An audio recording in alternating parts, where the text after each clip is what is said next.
with this caravan tonight. And we've been hearing a lot of this. We're going to be talking about armed forces and borders, because there's a lot of talk about armed forces and borders right now. And we're going to tell you about how all these things tie in here on a Mexican Crossing Lines with your host, Cindy Gomez-Schempp. And Duke Gomez-Schempp. On 88.1 FM, KPPPLP Fargo Moorhead, where we are adding local color to your airwaves. You can also catch all of our past shows about the caravan and all the reporting that we've been doing about Roger Stone, past shows that we've done on Roger Stone. If you want to catch what we said last year around May on the topic of Roger Stone and his connections to Trump and WikiLeaks and all of that stuff, go catch all of those shows. We will drop all of these links for you in the comment section so that you can go find them, or you can go to kpppfm.com. I want to thank my viewers and listeners for the information that you all have been sending me. I will be using some of that tonight. In fact, and it's great stuff that you've been sending me. Obviously, I can't pack everything into one show, but I sure appreciate all the effort, all of the support. Duke, how can people contact us and support us? Definitely. Well, you can support us by watching our shows, spreading them around and helping us get the information out, because that's the most important thing. But if you want to contact us directly, we have many ways. One is a call-in line that we use, where you can leave a voice message up to 3 minutes, and it's 701-566-0917. Again, it's 701-566-0917. That's a good way to talk to us. Some people locally, when we're on the air, they'll call in and do requests, or they'll say, what song was playing at 4:02 yesterday? And I have to go look up our log file, try to find the music and try to pinpoint which song they listen to. You can leave us messages about what we do. You can also use email, Cindy at kpppfm.com, or me, Duke at kpppfm.com. Send us email, attachments, whatever you like. Facebook has been a very popular way, because we're doing these live streams on Facebook Live. And Facebook doesn't seem to have a limit for how much you can send, so your mailbox does not fill up. And you've been filling ours up, and we do appreciate that. You can find us at 88.1 FM Fargo Moorhead. We also have the People's Press Project, which is our nonprofit that actually owns the station. And you can give us information there and look over what we post there. And also Mexi-Can. Cindy has a public page at Cindy Go-Schempp. You can find her there. You can also tweet us at media_PPP. Again, that's media @media_PPP. And also, Cindy mentioned our main website, kpppfm.com. I don't think I have the latest show up there yet. I can't remember when we did it. Did we do it on a couple days ago? But it's been so cold here, and we've been running around. I've lost track of my days. But we upload of all our videos to YouTube. If you go to YouTube, you can subscribe to our channel. It's Duke1517. Again, it's Duke1517. And we put those videos and the audio files on web pages at kpppfm.com. So you can actually see the show without going to Facebook and have to hunt through the post to try to find the show. You can find it right there on the website. And you can also see the uploaded YouTube version of the video, which is a lot clearer than it's on Facebook. So you can watch it on your TV or your larger screens, which is great. And also, we're a nonprofit, non-commercial radio station. We survive on the benevolence and the donations of the community, and people have donated to us, and thank you. And I said I was going to start listing donors, and I'll do that. I'll go through the documents and try to give people a mention, because we're all about sharing what we do for each other. I mean, to be community supported is you have the community support you, but you have to support the community too. You can make a donation to us, which is tax deductible, at kpppfm.com/donate. Again, it's kpppfm.com/donate. There's a donation link on there that goes to PayPal. Also give you some other alternatives to making donations. Some people send us checks in the mail, and we can do it that way, because PayPal does take a little chunk of the money whenever it's donated. But, just that's the kind of the way it goes. And that funding helps us stay on the air, helps us pay for the tower rent and the equipment rent that we use to broadcast, helps us pay for the internet. All the different things that make this station possible is made by listeners and viewers like you. So we really appreciate it, and we appreciate the support, and we really appreciate people participating. And as you know, that we have a moderator named Nemo, and if you can read right on our Facebook page our criteria for our moderation. We want you to participate, get the information, get involved in your community, get involved with us. And if you get out of line and you go a whole different direction that has nothing to do with what we're talking about, or you start abusing people and stuff, you're going to have to sit in timeout for a while. So it's totally up to you. We'd rather have you, work together, challenge each other, and participate, because this is information you're not going to get anywhere else. This is a Mexican crossing lines. A lot of work goes into these shows. A lot of you have sent us the information, and we piece it together and put together the show. So we do appreciate everyone who is participating. Definitely. And to answer your question, Duke, it was Border Support Network. Oh. And I think you have put it up. I think it was on YouTube. Anyway, Nemo can find a link for it and put it in with the shows that we've done recently, Border Support Network.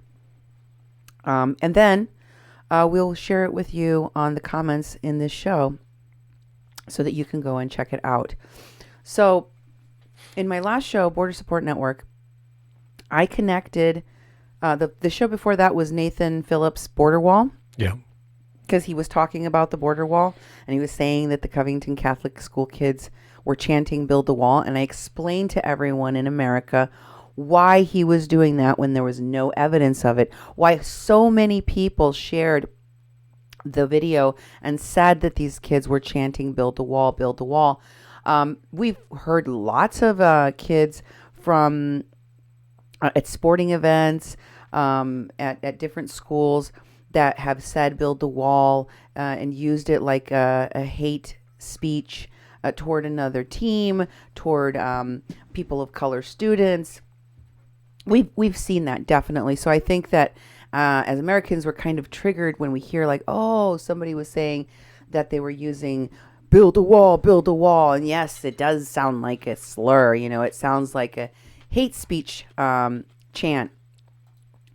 But the fact that these kids did not say it kind of washed over people. People did not bother to look or even review the videos. Well, they really triggered us with the imagery that was put out there. It was very strategic on how Indigenous Peoples March and the characters that we've been exposing, that have been involved in this, that we're going to continue to expose, basically triggered people with the imagery, the tight shots, showing that kid, and Nathan Phillips drumming, and then just made up stuff, and it triggered a lot of people. When I first saw it, I said, what the heck's going on with this, But then so much came in. So many people came in with wider angles, more information, a lot of other stuff that happened that day and stuff that happened the days later. And it was very, very suspect, and that's because it was strategically done that way.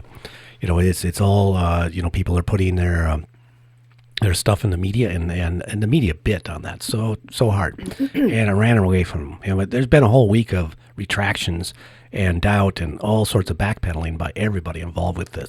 So it's really because of it was purposeful to do exactly that. It wasn't based on truth. It wasn't based on this horrible thing that happened to this person and that rage and racism that was pointed at Indigenous people, which it is. It's actually making it, in a way, less believable of the real oppression that people are experiencing and the horrible things that Indigenous people and people of color are experiencing in this country. Things like this ratchet it backwards to create suspicion and that it's fake and people are lying. So, it's like those people have done a real disservice in trying to get their name out there, and whatever the motivation is for them to try to put themselves so much on top with the issues they're working on right now. And though, here's the thing, dude. It's a got you. It's like a catch 22. Catch 22, excuse me. Catch 22. Mm-hmm. Where they say to you, and as people that are oppressed, I think they look at these situations and they hear someone say, well, there is no video of the kid saying "build the wall," or this didn't happen, or this looks staged, or this isn't true. He lied about this or he lied about that. And it infuriates people that have suffered oppression because they feel like They know that this stuff does happen, and because the lazy actors and manipulators that astroturf issues like the ones I've been showing you on my show don't actually bother to go and talk to those really oppressed people that do experience those things and use real stories instead of just making them up out of whole cloth like they did with the Kathleen Bennett case. Those of us who are watching it want to believe it's true because it is happening, because it has happened. And they have a tendency to defend it, even though in this particular case it's manufactured. And y'all should beware that there is a lot of that going on. A lot of these things. When I see these particular folk together, I'm waiting for the theatrics to begin. I'm waiting for them because they don't do things organically. They're manufactured. They exploit and they flat out lie. They say the right things, but they don't do the right things. They show you one thing while they're doing the opposite in many cases. And I've shown you this over and over and over again. Yeah. That's why it's really important to analyze this without getting mad at each other. I mean, why are we so defensive if we're just simply looking for the truth? Anybody that's known me and all of the years of my existence knows that I have fought for truth. People tend to pigeonhole me as a progressive, although I've said I don't like to be labeled. I don't like to be labeled by party. I hate politics in general and politicians in general. I do. I honestly don't feel that politicians can do their job without being compromised. And for that, I tend to hate that job. I would never want to hold that job. I would also never want to be a soldier. I respect the hell out of the people that do that, but I can't do it. I couldn't be a surgeon. It's too, that would be like, it would be too stressful. You know, like, you know, your own character, you're like, I could never do that. That's just not a thing I could ever do. Yeah, exactly. Not necessarily because, you know, you hate the person doing it or the institution that it occurs in necessarily, so much as that you can't stomach it. You couldn't do it with joy, right? I believe that there are public servants that really do devote their life to serving the public because that's what they want to do and care about. I also think that there's a large percentage of people that are just power hungry. And these folks are no different. Maybe even more so because they are, you know, second and third rate actors and entertainers that are trying desperately to get their name in the media, like Nathan Phillips. This guy's been trying to make a spectacle of himself for a long time. And I say spectacle, not organizing, because if you look closely at this nonprofit, supposedly, that he runs, as we have seen in many of the cases so far, when we've looked further, they're defunct, something funny with the numbers. This guy, there's no evidence of him anywhere doing anything with youth. There's plenty of evidence of him doing all sorts of agitating, infiltrating type of stuff, working with the people that do. At all levels of power in Hollywood and politics, etc. And I've showed you some of those links, but they won't admit it. They won't say that that's really what they're about. Meanwhile, they have this front where they say, I work with youth like Nathan does. Nathan probably doesn't even have any kind of experience or background to be working with youth. Also, what about the missing and murdered Indigenous women? You have all sorts of people throwing their ring their hat in the ring for missing and murdered Indigenous women when they have no business doing it, including people that kidnap vulnerable women and put others in jail on false accusations, like Mulaney Stoneman, like Christina Hollenbach, like so many of these people that left a completely innocent woman, and all of the people that helped to cover it up, all of the people that knew about it and did nothing, all of them. And now I know that they do this kind of thing all the time and then they move on. I've uncovered other things that they've done and have exposed the fact that it was a complete and total lie, a complete and total fraud. And without missing a beat, the same group of people will go on and do another thing. And they keep doing other things. And we keep catching them in their scams. Exactly. This is just the latest of them. So Ashley, Two Kettles, the woman that I showed you, was the woman I had been looking for in the video that I didn't know her identity, that was right next to Nathan, because I was trying to ID all the people that were there. I showed you this picture of all of the people that were right next to him at a house where Ashley Two Kettles has posted this picture of the people with Nathan. She's all the way in the back, and then right in front of her is Raymond Kingfisher. In front of him is a woman whose name I can't remember. And in front of her, right behind the dog, is a woman named Jerica Menditz. You can see here Jerica posted about Ashley and says, please watch and share this one for the sake of the truth. She's referring to a video. More spelled out and slowed down examples from footage that has been previously unseen in the works. It's not up for debate. It's not up for debate. These people, either you accept their version of things or you're cut off. You're shut down. You're attacked. Yeah. I know. She says, I know what I saw. See, these are people that are lying and all saying, I witnessed the truth and this is what it was. I know what I saw of these kids around him firsthand that day. I know this man personally, and I am still here supporting him. Ashley, who was right there at his side and still is, and our amazing water protector family here.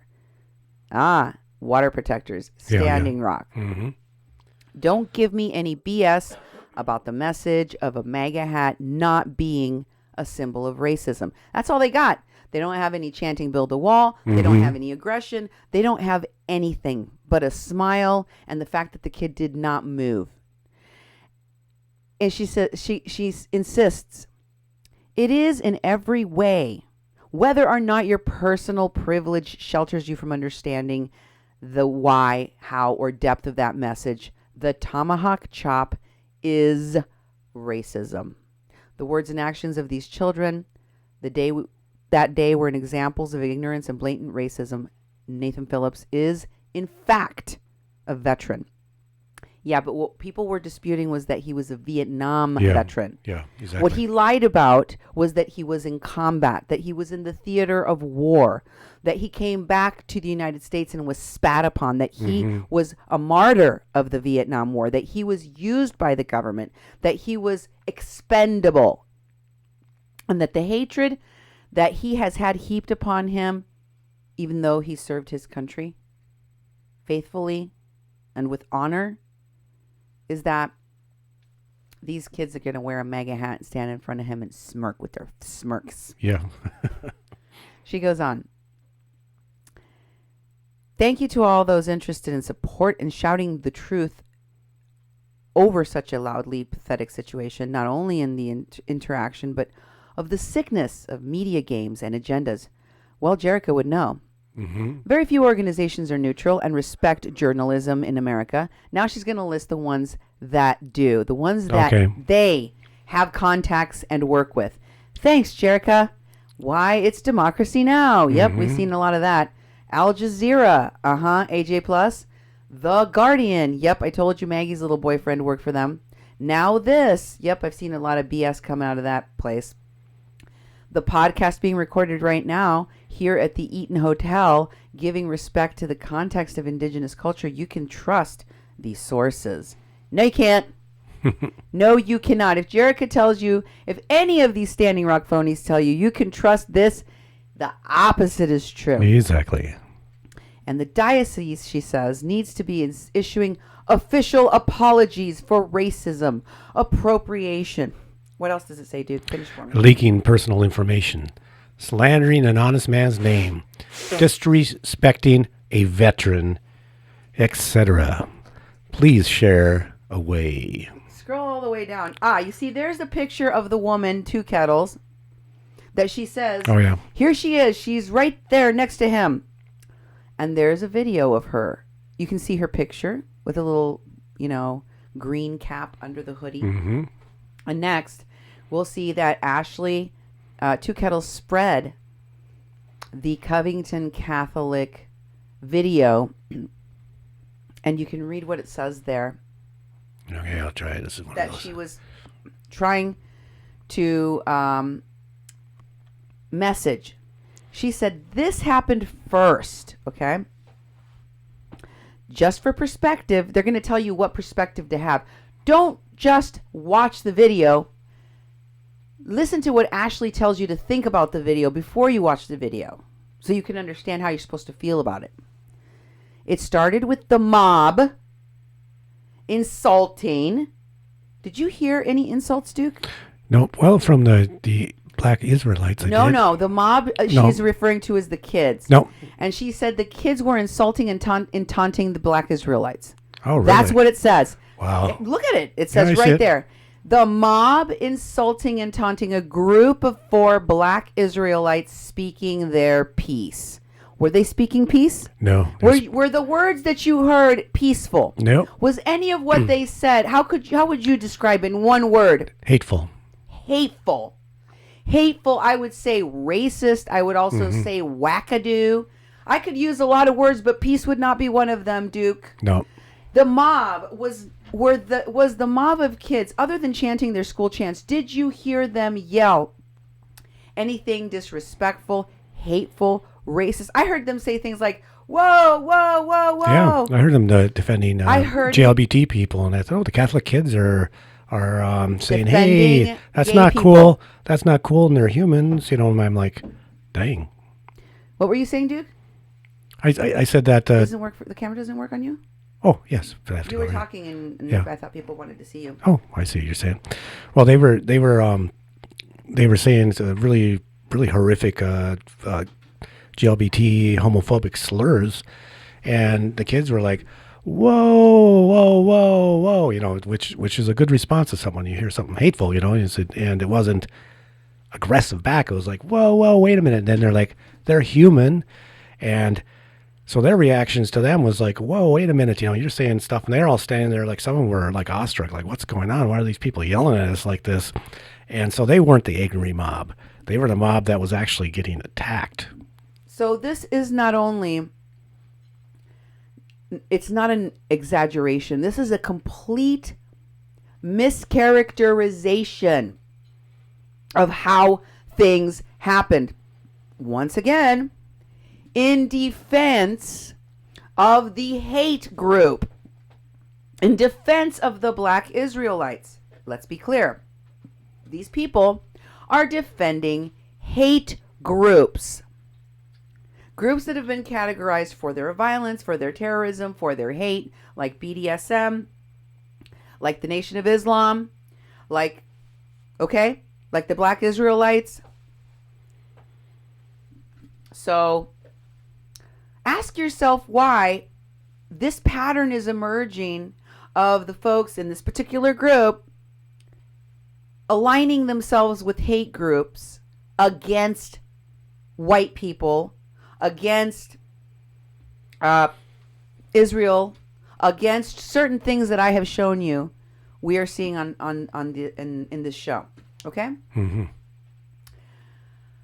So Jerica, I told you last time, is a cop watcher. Here's a picture of her from camp, from Standing Rock.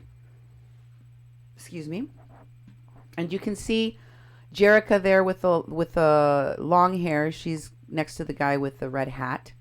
They're all wearing winter gear, standing outside in front of a teepee. Most of them have their faces covered because they don't want to be ID'd easily. But you can see this is Jerica's post. She posted this on Facebook on what date, Duke? Those numbers are really tiny. Yeah. December 10th, 2017. Right before the close of camp. And what does it say? SWO Camp. We cop watch. They cop watch. That's what they do. They cop watch. Jerica also talked about Nathan and the church, and here are the tags on that post. As you can see, there's Ashley Two Kettles Belvedere tagged in the post that Jerica Tamarin Menditz and these 6 other people and Little Wind River. Pay attention to that name. Okay. Little Wind River are tagged in on January 21. And it says, we're still here in D.C. with Uncle Nate and our squad. It's amazing, blah, blah, blah. From the inside, how this story is getting spun. So this story is being spun, they say, by various places. Media attention has been pretty overwhelming. And they're talking with NPR, with Al Jazeera Plus. She's saying some of the same things here. Yeah. But she says here, and this is important, I witnessed that day. As soon as I have a moment to concentrate, she's going to give a full account. I will give my personal full account of what I witnessed. I haven't seen it yet, folks. If you see it, if Jerica actually wrote one down, I'd like to see it. A lot of these people said that they would.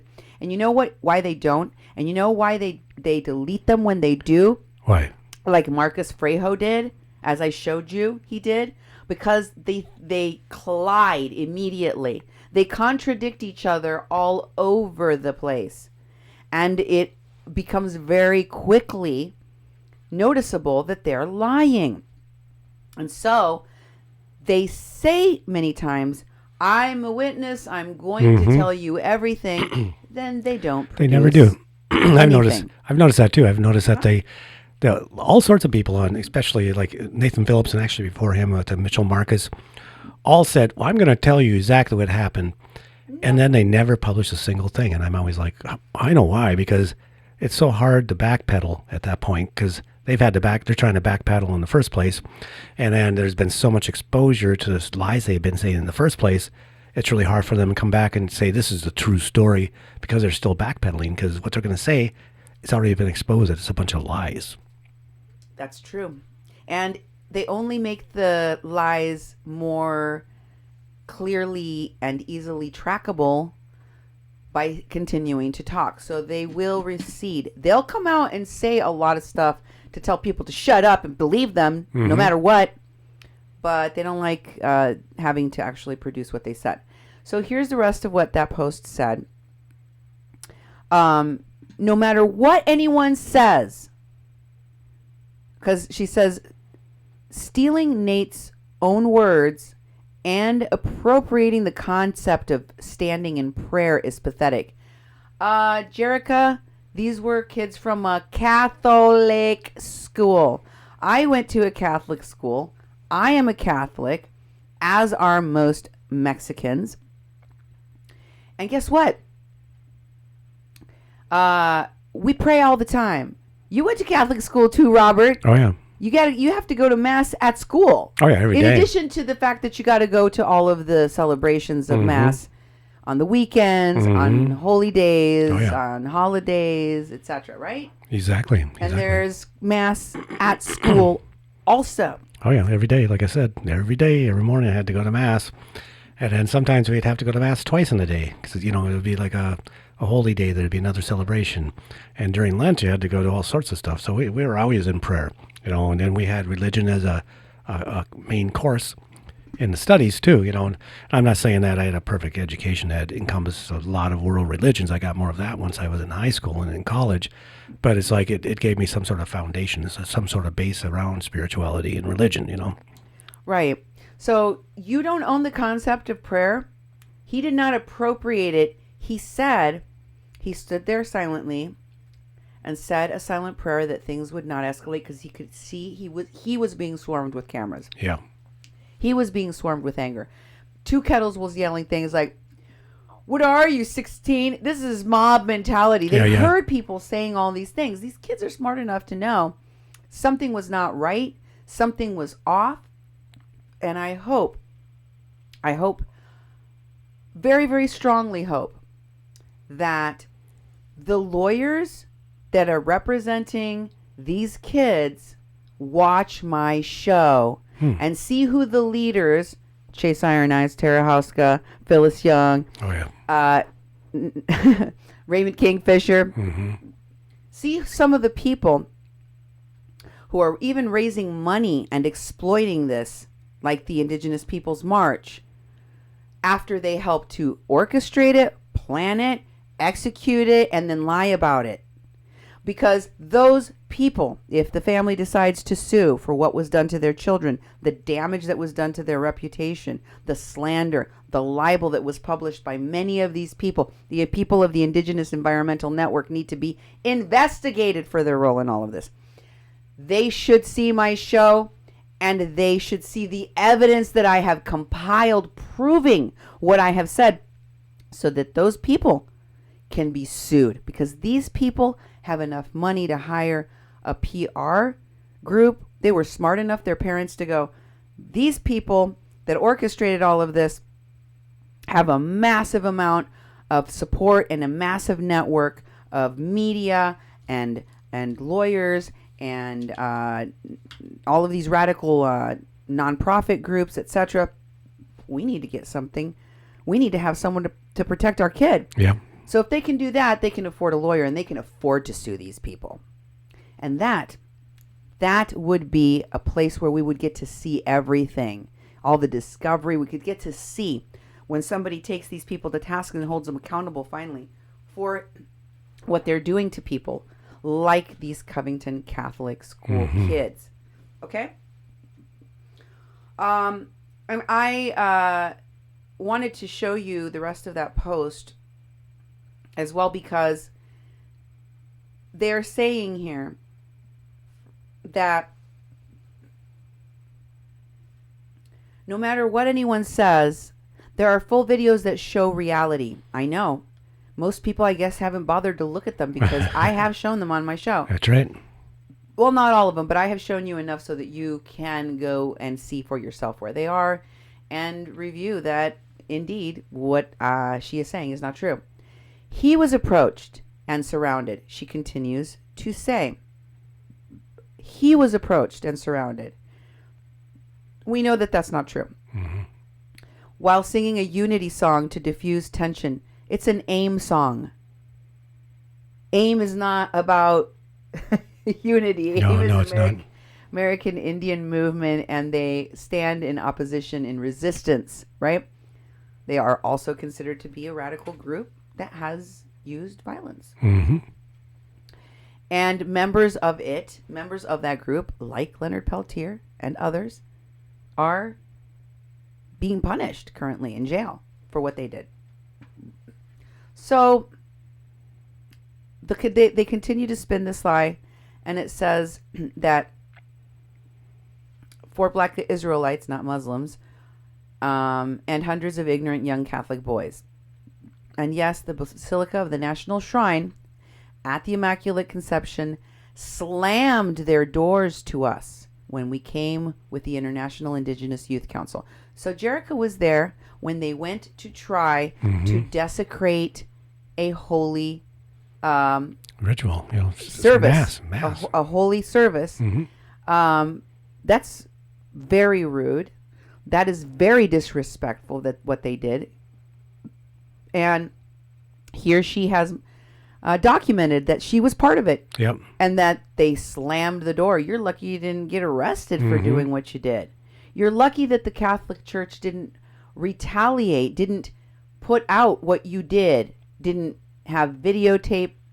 They probably have the church surrounded by video cameras. Didn't have videotape and show what you and your group of people disrespectfully did to that church and to Catholics everywhere by disrespecting Mass. Because they're not looking for the spotlight like you. Yeah. And here I wanted to show you more about Jerica, just a little bit more. Here's a picture of her back in 2010. Do you want to take a look at who she's with there, Duke? Who are those women? You only recognize one. You know one of these women, Duke. Oh, yeah? Which one? Well, read the tags. Who's in there? Jerica Tamarin Benditz. Yep, that's Jerica. We know which one Christina Jerica is. Alexa Liekos. Ah. Okay. So the girl in the middle is that girl, Christina Alexa Liakos. Okay. How do you know her, Duke? Do you remember that? I'll give you some hints. All right. When she was arrested at Standing Rock and ended up in our home, she was able to use the credit card for her nonprofit organization that she worked for to rent a larger vehicle, in fact, a passenger van. Okay. So that she could take a bunch of the other people that got arrested along with her back to camp. Yeah, and Greenpeace paid for it. And Greenpeace paid for it. I remember her now. Yeah. You remember her? Yeah, she was with now? IP3. She was with the ones. She was with IP3. She was doing all the patches and the big visuals because IP3 wanted to make sure there was visual representation at these so-called rallies, they were calling them, and with these direct actions that they were doing lockdowns and disrupting the oil pipeline because it was a strategy. They did the visuals, and they had a lot of funding that went into this, and they had it. She stayed in a yurt. She's from Alaska, and she was out there, spending her life at Standing Rock and running the graphics show, the PR show. Definitely a PR move by her. Yes, I remember her now. This is in 2010, Robert. Yeah. They go back. Mm-hmm. Here's another picture. This is Jerica in that picture that I've now shown you on a number of occasions of Tony Cervantes. Oh, yeah. The woman that was with Myron Dewey when he was at the border in El Paso, questioned for 9 hours by Homeland Security, had his phone taken, was questioned about yours truly, this reporter from a Mexican Crossing Lines, by Homeland Security. Mm-hmm. And next to her is a woman that I told you is named Maya Rose. Maya Rose. I want you to remember that woman with the hat, Maya Rose, because if it appears to you like that woman has somewhat of a star-like quality to her, it's because she is I see. an actress. She's a Hollywood actress. Okay. One of the many. Here is Jerica with a beanie, talking about what beanie, because someone is asking Jerica, who was at the Indigenous Peoples March. If you will make that a little bit bigger, you can see that Anita Korzik says to her, when the woman, and so she was talking about what happened with Nathan, and Anita Korzik in the comments asks her, when the woman in a small group called up to the Black Israelites and was saying, we love you, were you standing off to the side, orange knit cap? Was that you? She was like, I think I saw you in the video that Nathan and all this stuff happened in. Was that you? She said, I was watching a podcast with unseen footage and I was like, hey, that looks like Jerica with her dog. And Jerica goes, nope.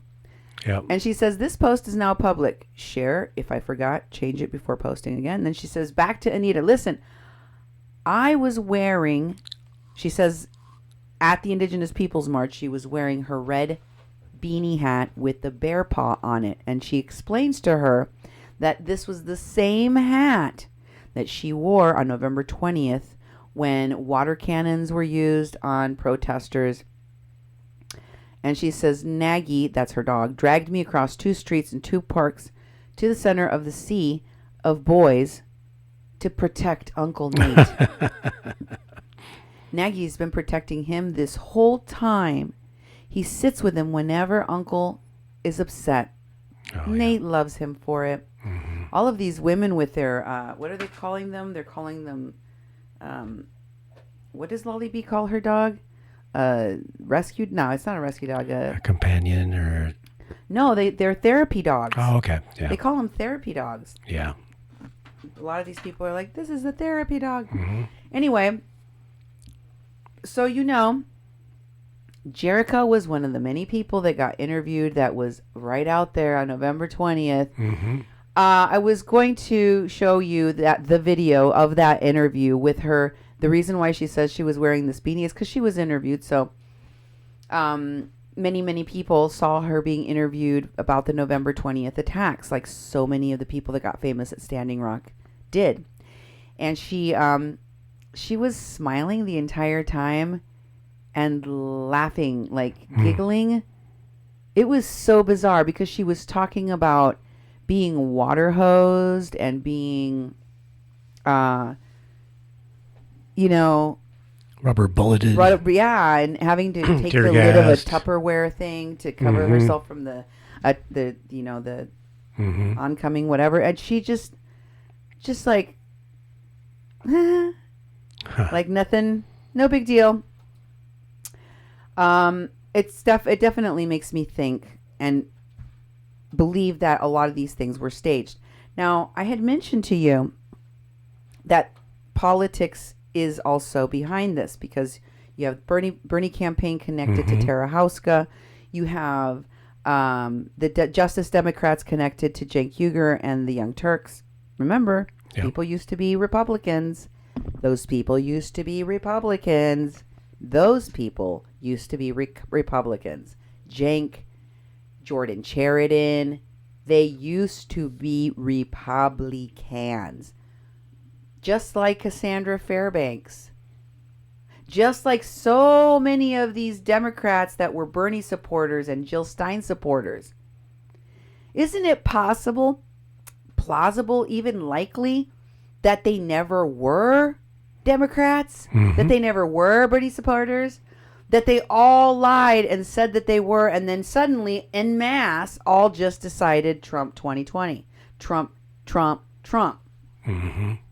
You got faked out. I've told you this before, and I showed it to you in the shows that I previously, and it all connects to this propaganda, the duality. I showed you in Sticks and Stones and some of my other shows about Roger Stone, how Cenk and his station and his platform and his people, and Wesley Clark Jr.'s platform and people also work with InfoWars, with Roger Stone, with Oliver Stone, Oliver Stone's son, Sean Stone, etc. Go back and check it out for yourself. Let me know what you think of the research. But I wanted to mention that these staged things, these opportunities, these marches, I hate that these actors, bad actors, etc., are astroturfing and taking advantage of events like this that could actually be used to bring attention to important, real issues that do plague Indian country, like missing and murdered Indigenous women, etc., etc. But I guess you don't get that much print if you don't make a splash and just politely marching, everybody feeling solidarity, sharing pride in their culture, giving speeches, sharing the beauty and the wealth of the talent within Native communities, up on podiums, many of them live streamed and some of it put in magazines and news reports, wasn't enough. You had to fake an outrageous clash between Catholic schoolboys wearing MAGA hats and a guy that's probably not a Vietnam War veteran. Turns out wasn't a Vietnam War veteran. Now, I know a lot of you have told me, and I have actually verified some of this myself, that LaDonna Brave Bull Allard, one of the people that has put out videos in support of Nathan as well, like so many other people have, has previously referred to people that call themselves pipe carriers as frauds. Those of them who are not Lakota, because only the Lakota are known to be pipe carriers. The Omaha tribe is not a pipe carrying tribe, and therefore, yet LaDonna's putting out these videos in support of Nathan because it doesn't really matter to her if he lied about being a holy man, a pipe carrier, or a Vietnam veteran, or any of the other things, because they're all lying and they're covering up his lies with more of their own. So one of the people that had her origin story that was connected to Justice Democrats at Standing Rock, in addition to so many of these other phonies, was Ocasio-Cortez. And this is from May 14, 2017, which was not the same time that she was there. So this was posted to her page much later, but I know that it probably happened, the time when she was actually there probably happened around the November 20th attack that occurred on the bridge, when so many of the other important, connected Hollywood politician ridden people were there, like Christina Hollenbeck. Remember the messages where she's talking to Wesley Clark and says, I can get senators here. I can get, yeah. Well, Ocasio-Cortez, in the article in which she talks about her experience being there, says she was in an all-woman's sweat. And I have no recollection of another all-woman's sweat that took place other than the night of the 20th. And I know that because some of the women that were in that sweat, in that very same sweat, ended up arrested and here at my house, and they talked about it. Yep. There wasn't one source. There were numerous sources of women that were in that sweat that said that it was an all-woman sweat and when it happened. And I wanted to show you that AJ video that they keep talking about. AJ's a reliable source. You should watch their videos. We're doing another video right now. Remember Little Wind River? Remember that was tagged in there too? Let's take a look at that video she was talking about that they were filming. All right.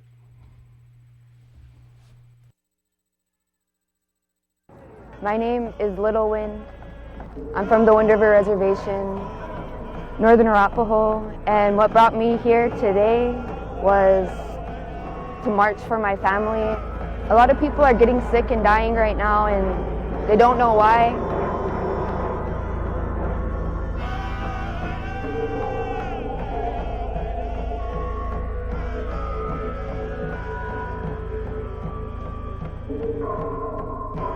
In Wyoming, we have all kinds of fossil fuel extractions. About 1.5 miles from where I live is an old uranium mine.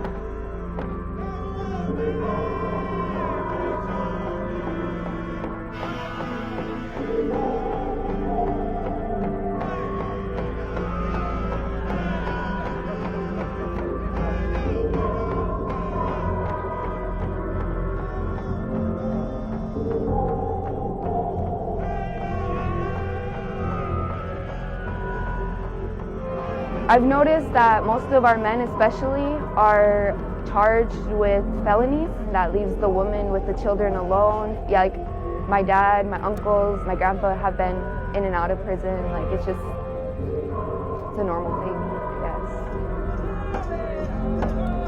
I guess. Please note when you see a black woman next to her in these clips we're watching. They are taking our people away, and when they put out a warrant list, it's mostly Native American people.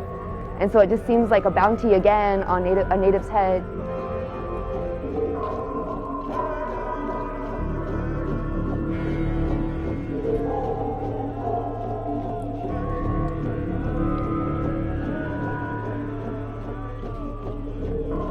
It's like we don't matter as much. It's normal to be sexually assaulted or molested or raped. Most of the women that I know, my sisters, my cousins, my aunties, my moms, like when I told them that it happened to me, they just said that it happens. It happens.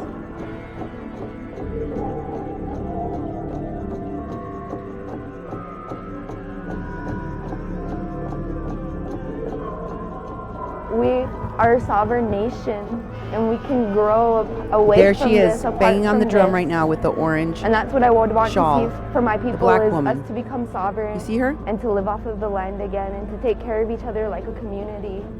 I love my Arapaho There people. she is. We're strong people because we're still alive, and we're about 12,000 strong now, but we're all The just woman with the trying to braid, you can find see her. our way back to this land, but the Keep only watching. way is to get rid of this way. All of this. There she is. She's doing the Indian. Did you see her?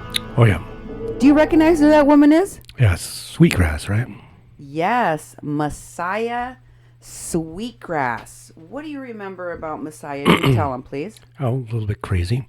She was involved in the Kathleen Bennett stuff. You know, wasn't she a pretend medic at Standing Rock? She was one of the people that, when we did the Kathleen Bennett investigation, we were looking up all the people that were implicating Kathleen and spreading the lies and part of the big hoax that they were putting on. And she is one of the people. And she's also one of the people that went and traveled with these so-called leaders and carried around her drum and sang. And I believe she was connected to Fasig too, you know. And so she was someone that we went down a rabbit hole and looked up all sorts of stuff about her and exposed her for being a fraud and not really being what she said she was. But she was one of the people that was basically one of the people that was sending Kathleen Bennett up the river and put Mary Trujillo in a early grave by having her kidnapped and put in a hospital so they could do their PR stunt at Standing Rock. That's what I remember about her. She went by the name at camp of Sweetgrass. All of these people have either I don't know what you call them, a hippie name or an Indian name, because many of them or code name. But I would say that they're as we say in Spanish, apodos or nicknames that people go by. But in this case, I think that they use it to obscure their real identities. Her real name is Messiah Borsigua Hamid. Okay. Borsigua, Borsigua,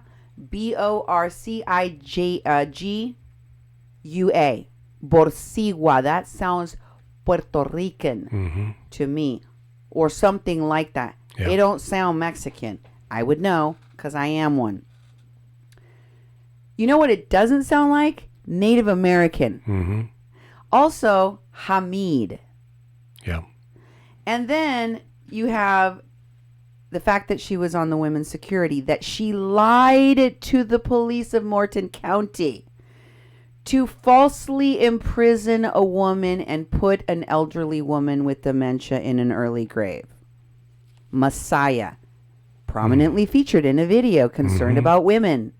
Prominently featured in a video concerned about women, the vulnerability of Native women, which that woman right there in the video next to the woman talking did not do, did not care. To me, it is incredibly hypocritical that you continue to work with frauds. Yes, maybe they're good actors. Tell us that. Tell us that. Yeah, that person you saw, she's an actress. She participates in a lot of crimes. We pay her to get arrested. We have a team of attorneys. She's been arrested many times. We have those attorneys that get them out of jail and get their charges dropped so they can keep on acting and keep on doing this stuff. But don't worry about that. I mean, the issues are real. This particular media stunt wasn't. Isn't that enough? Guess not. No. I need you to tell people the truth about what you're really doing. Here is that actress I told you about that was in the picture with Tony Cervantes, Maya Rose. This is from her own page. Her full name is Maya Rose Burko, and this is from January 23rd of 2019. Okay. So it's very recent. Would you please read it, Duke? As an artist and an actor, I am blessed with a team of agents and a manager who see me, believe in who I am, and the storytelling ability within me. I am blessed with a community that is inspired by my success. It reminds me of my own worth when I am down. So thankful for the support I have had in my life, the real ones who keep showing up. Okay, now I want you to go to the American Horror. She's an actress, Duke. Wow. She was in American Horror Story, Chapter 4. Posted it on her own page. What does it say? I'm on Hulu, guys. Watch American Horror Story. Hulululu. Hululu.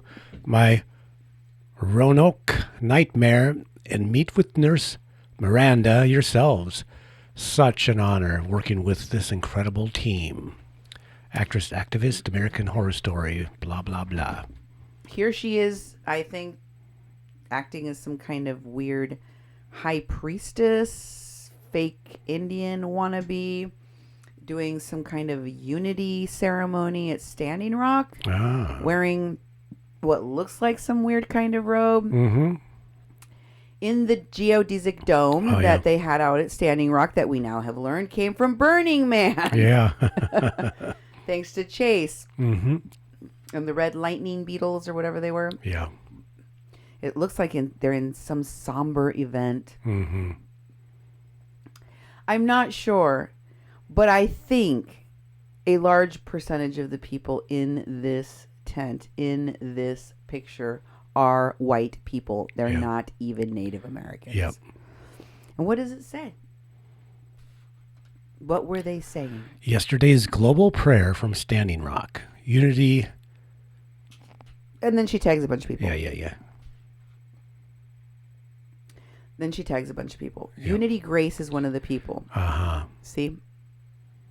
They got those hippie names, right? Oh, yeah. And here is Maya with the woman you saw in that video. Oh, yeah. The black woman you saw in that video. Yeah, the security Sweetgrass, team. she calls her. Sister Sweetgrass. Her sister? I don't think they're sisters. You mean like sister from another mister like that? Oh, yeah. And what? Sister Sweetgrass and? Kalila Rose reunite in the land of Los Angeles. Look out, DC. We'll be about to be up in staying and praying. So they're in they're at DC. They're there on March of 2017. They hashtag No Dapple. They hashtag Minnie Wachoni. They hashtag Water is Life. United We Rise. Native Nations March. Native Nations March. Next, there's a picture of them in March of 2017 again. They chillin'. Oh, yeah. They like hanging with each other. Mm-hmm. Here's one with Susie Desba. Because they're friends. She's chill with her, too. Who's in that picture next to her? How was that? Some Native women. Yeah. So, but all the way in the back there, with wearing her I wish I was still at Standing Rock red bandana around her neck with her bright red hair. Who dat, Duke? Oh, it's getting blown up here. You recognize her? Is that one of those Hollywood actors? Yes, you're getting warmer. Is that Francis Fisher? It is. Wow. It is, Duke. Next, I wanted to show you Maya wearing her Water is Life beanie. Oh, yeah. The one that all of the people in L'Oreal Black Shawls, Veterans Stand for Standing Rock group that were out there creating all of the havoc that we investigated and that continue to, got that beanie. Yeah. I've shown you all of the people with the beanies, right? Mm-hmm. Same exact beanie, too. And there's better pictures of her. Here's another picture of her wearing the beanie. Oh, there it is, yeah. Sporting the beanie. Water is Life. She likes it. She likes wearing it. She had it on in several different pictures. Here she is. Just to make sure you did see Frances Fisher, here she is. Oh, sorry, I skipped this one. Yeah. This one is very important because in it, you've got Maya, you've got Jerica, right? And remember the black guy that was in the Tony Cervantes picture that looks like he's in some kind of, Benetton ad? Yeah. With the long hair and the yellow cap. You recognize him? Mm-hmm. And then next to him is Messiah. Oh, yeah. Yep, there she is again. There she is again. And who's next to her? Who is next to Messiah? Because you've seen her. You recognize her? Mm-mm. She went by the nickname of Starfish. Oh, really? You remember her? Mm-hmm. What is her nationality? She's from Michigan. Okay. Her daddy went to the same school that Christina Hollenbeck went to. Oh, okay. And guess what? She's from Turkey. Oh, okay. Remember That's her when we right. did the show on all the Turkish people? Cenk Uygur, Sedef Buyaktaman, Kaya Alep Buyaktaman, and Aylin Altanuk. Oh, yeah. Aylin Altanuk. There she is, Duke. And who is that young man all the way on the end? Is that Mike Fasig or Mike Fasig's son? I don't know. Are my eyes just bad or This what? guy over here, I don't know. I don't know. Move it over. Maybe they'll tag it. Let's see. By the way, folks, the last time, look at the names there, Duke. The last time I did a show and talked about all those Turkish people, I showed you that Aylin Altanuk's page was now changed to Aylin Axiali, Yeah. which is not her last name. Her name is Aylin Altanuk, but she had changed it from the time that I did my show.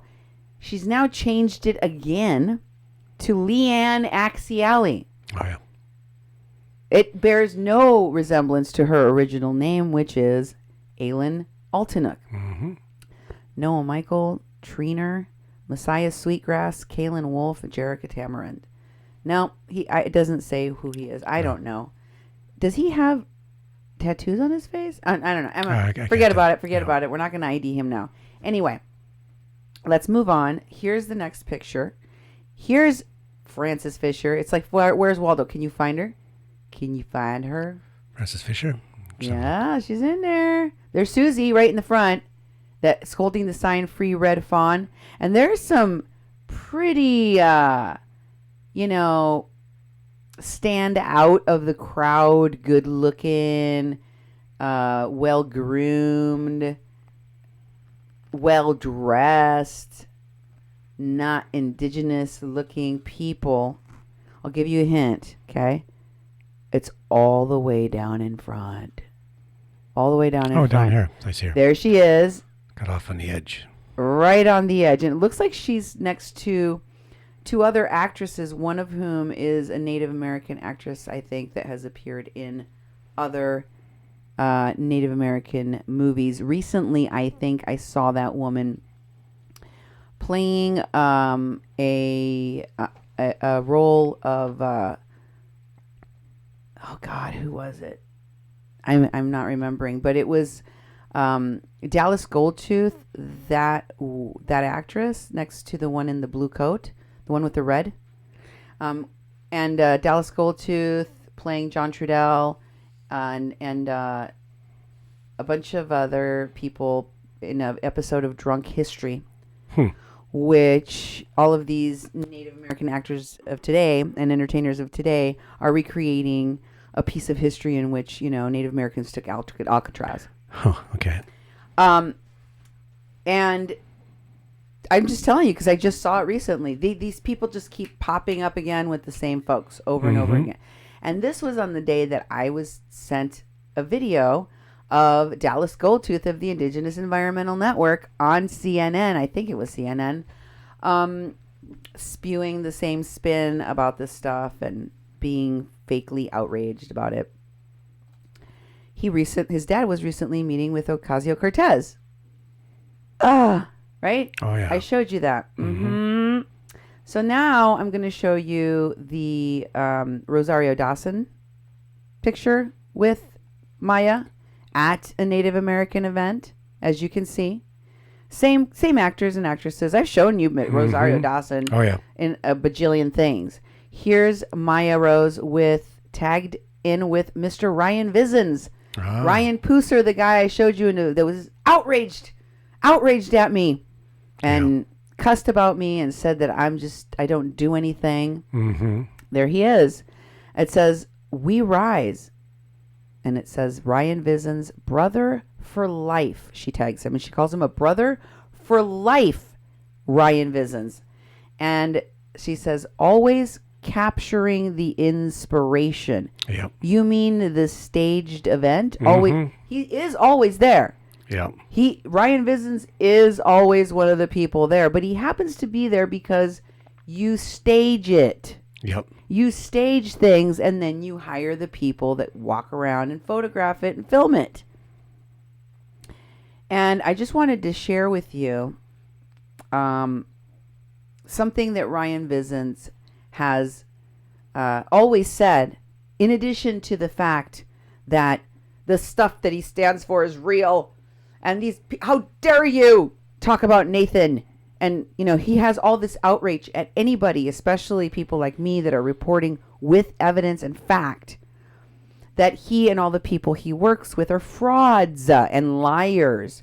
Recently, after I exposed the fact that they were defrauding people online for thousands and thousands of dollars using a fake story that one of the water protectors had been shot in the chest twice, he blasted me, cursing and all, saying that people should keep helping, that it's a natural instinct to want to help and you shouldn't stop it. You keep right on helping, even if that means you're helping defraud other people. In other words, even if it is a crime, keep doing it. Well, I suspect, because he's said many times, he is doing this not for money, not for fame, but because it's the right freaking thing to do. Okay? He's not looking for fame. He's not looking for fortune. He's not looking for recognition. He's just being a good person, unlike people like me, right? Mm-hmm. But then why did you post this, Ryan? In September of 2016. Wow. In September, while you were at Standing Rock making a name for yourself for the first time when you still had that platform, he posted, he wants the Pulitzer. He wants the Pulitzer. And he's not saying, I would really like to get one of these one day. I would be so honored. He doesn't have a previous career as a photographer, of anything, as a reporter of anything. No background. But he is factually stating, Pulitzer by 50. Mm-hmm. This is a done deal. Yep. It will happen. And it's for a shared link. It says the largest Native American protest in history is happening right now. And you need to know, I presume some of his pictures made it inside of this magazine. Maybe, article. Yeah. What I can tell you is that he also removed that post. Oh, really? Mm-hmm. Why would you be ashamed of having that aspiration? Does it conflict with what you said, which is that your reasons are not to get rich and famous? You're just doing the right thing as a good guy. Questions. Well, here's another person that was recently in Tijuana that was talking and taunting the cops, the federal police, outside of the shelter Viento y Marea, while they held that location that was closed due to health risks caused by pooping and peeing inside of a building, smoking and using drugs and drinking inside of a building that had no ventilation or windows, that had sick people. It was Rye Bread. Rye. What was her real name? I can't remember now. You'll have to go back and look at the video that I did on the people that were holding the Viento y Marea shelter in Tijuana. But what does she say, Duke, about her prospects for the future? Oh, yeah. Her, oh, my God. I'm going to cry. Very honored to be entered in the running for a Pulitzer for journalism excellence. I'm so proud of the former and current Corsair news staff that have been and are still currently covering the migrant caravan at the border. Daniel Bauer. Thank you to the iconic Gerald Buckhart for believing in me and others who have been with the Corsair. Thank you to my team who made the story possible. Daniel, Bowser Zinn, Chang, J.C. Lopez, Zane Meyer, Thornton. Here's a story that has been entered. Asylum seekers displaced from shelters by heavy rains. Right. So over 5,000 migrants were sheltered at the Benito Juarez Sports Center. Yeah, so she's like vying for a Pulitzer for this article, huh? that was her acceptance speech. It's like, I'd like to thank, and she had the people down, so she's practicing.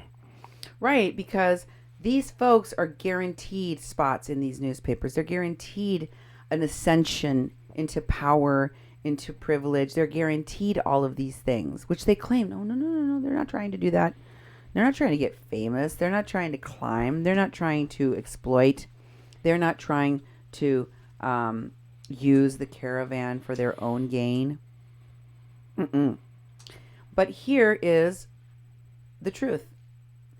Maya Rose and Messiah are friends. They are close. All of these people you can see at one event, at one or another of these campaigns or marches, what have you, but they also hang out for fun. Oh, yeah. There's Messiah again. Where are they now? These human, what does it say? These humans reminding me who we are, the ones we've been praying for. Thank you for the youth and our commitment to one another. Many nations, one heart. Many nations. I see one black woman, one brown woman, A white person. and a bunch of white people. Yeah. Okay. Next.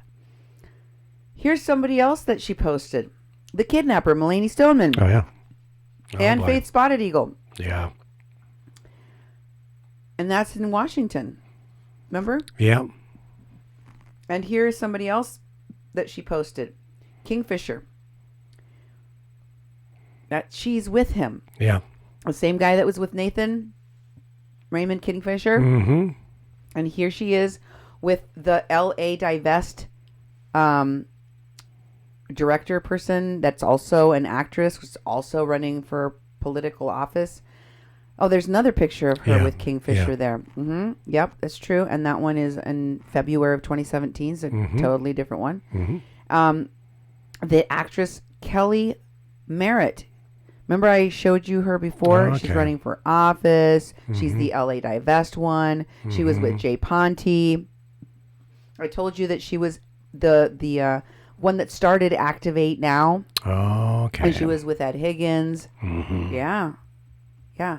It's all managed at the top by actors, actresses, rich people, and politicians. They're going to let somebody the likes of Ed Higgins Yeah, really. that stuff for real. They're going to let somebody like Ryan Vizens. No.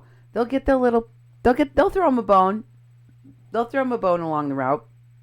But the people at the top are these people. And Kelly Merritt and Rose both were at Standing Rock. Here they are at Standing Rock. Oh, wait, no. This one is just them chilling together. There's Kelly Merritt again. Here's them at Standing Rock.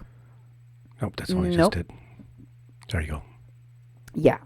That's Kelly Merritt and Rose at Standing Rock. And here is the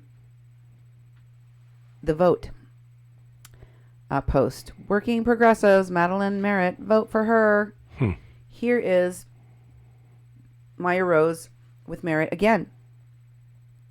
She's reposting something that Madeline Kelly Merritt posted. 7 coal barges have sunk into the Ohio River, and no major news is covering it. But that's not the only politicians and famous people they know. Here's Jill Stein again Okay. with Native American issues and stuff. And next to her is Ralph Nader.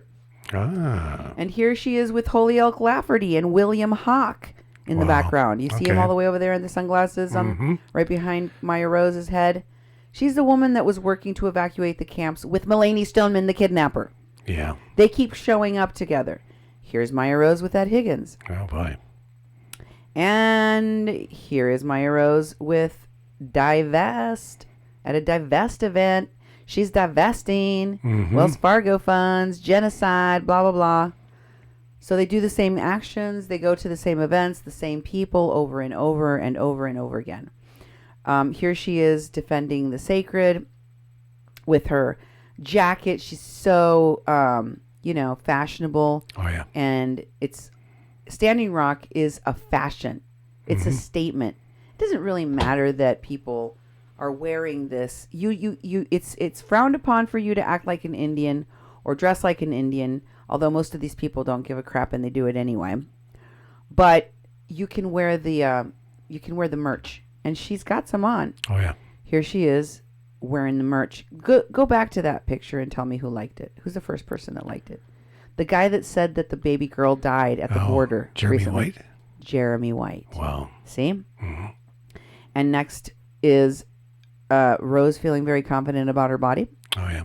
And what does she say? She is confident about her body. Because she also is a model, right? These folks are models. They're selling their bodies. as much as they're selling their faces.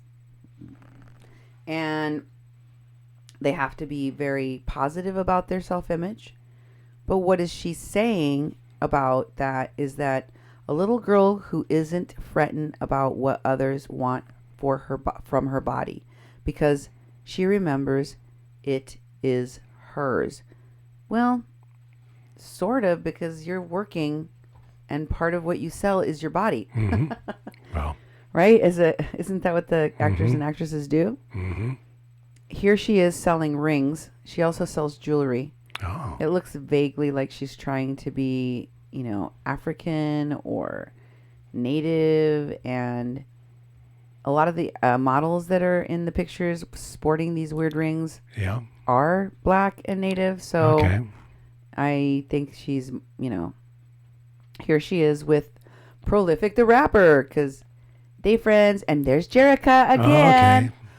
Oh, okay. Jerica, the one that's with Nathan right now. Wow.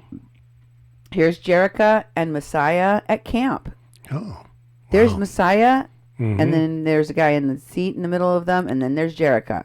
Yep. And this is, you can see Jerica's tagged right there, and you can clearly see that that's Messiah. Yep. Here they are,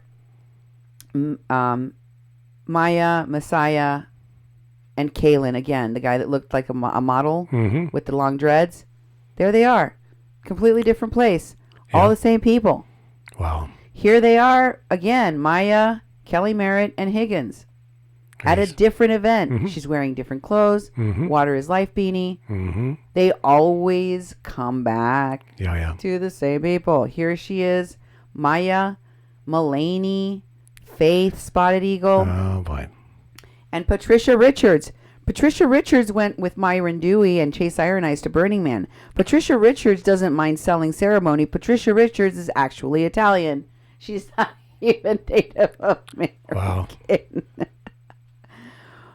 And here's another person that doesn't mind using and exploiting Native Americans. Kevin Gilbert. Oh boy. Kevin Gilbert, everyone. Remember Oh, yeah. him? Remember him. She knows him too. Kevin Gilbert's just like, I'm just organic. I just came here and Yep. I just wanted to help. No, you were planted from the get-go. Mm-hmm. Here's Maya Jerica at the casino. Water is Oh life. yeah. And here is Maya Rose and Angelo Sison. Oh. They're wow. chatting on the phone. They're Ah, doing a okay. live stream or something. Yeah. Here's Maya and Jerica again. Over and over and over. I don't mean, what does it say, Duke?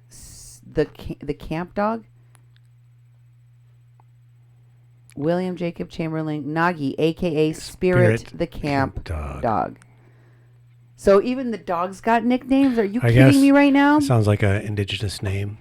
Yeah, so So Spirit dog. the camp dog Spirit the camp dog. was also a.k.a. Nagy. Nagi. The dog that had protected Nate at, Oh yeah. oh my God, they should do a movie about this Yeah. dog. Yep. I think This it's. dog, was it Standing Rock? This Mhm. dog has been in marches all over the place. This dog was protecting Nate. Mhm. He's now a therapy animal for Nate. Mm-hmm. He may win the Pulitzer before he's 50.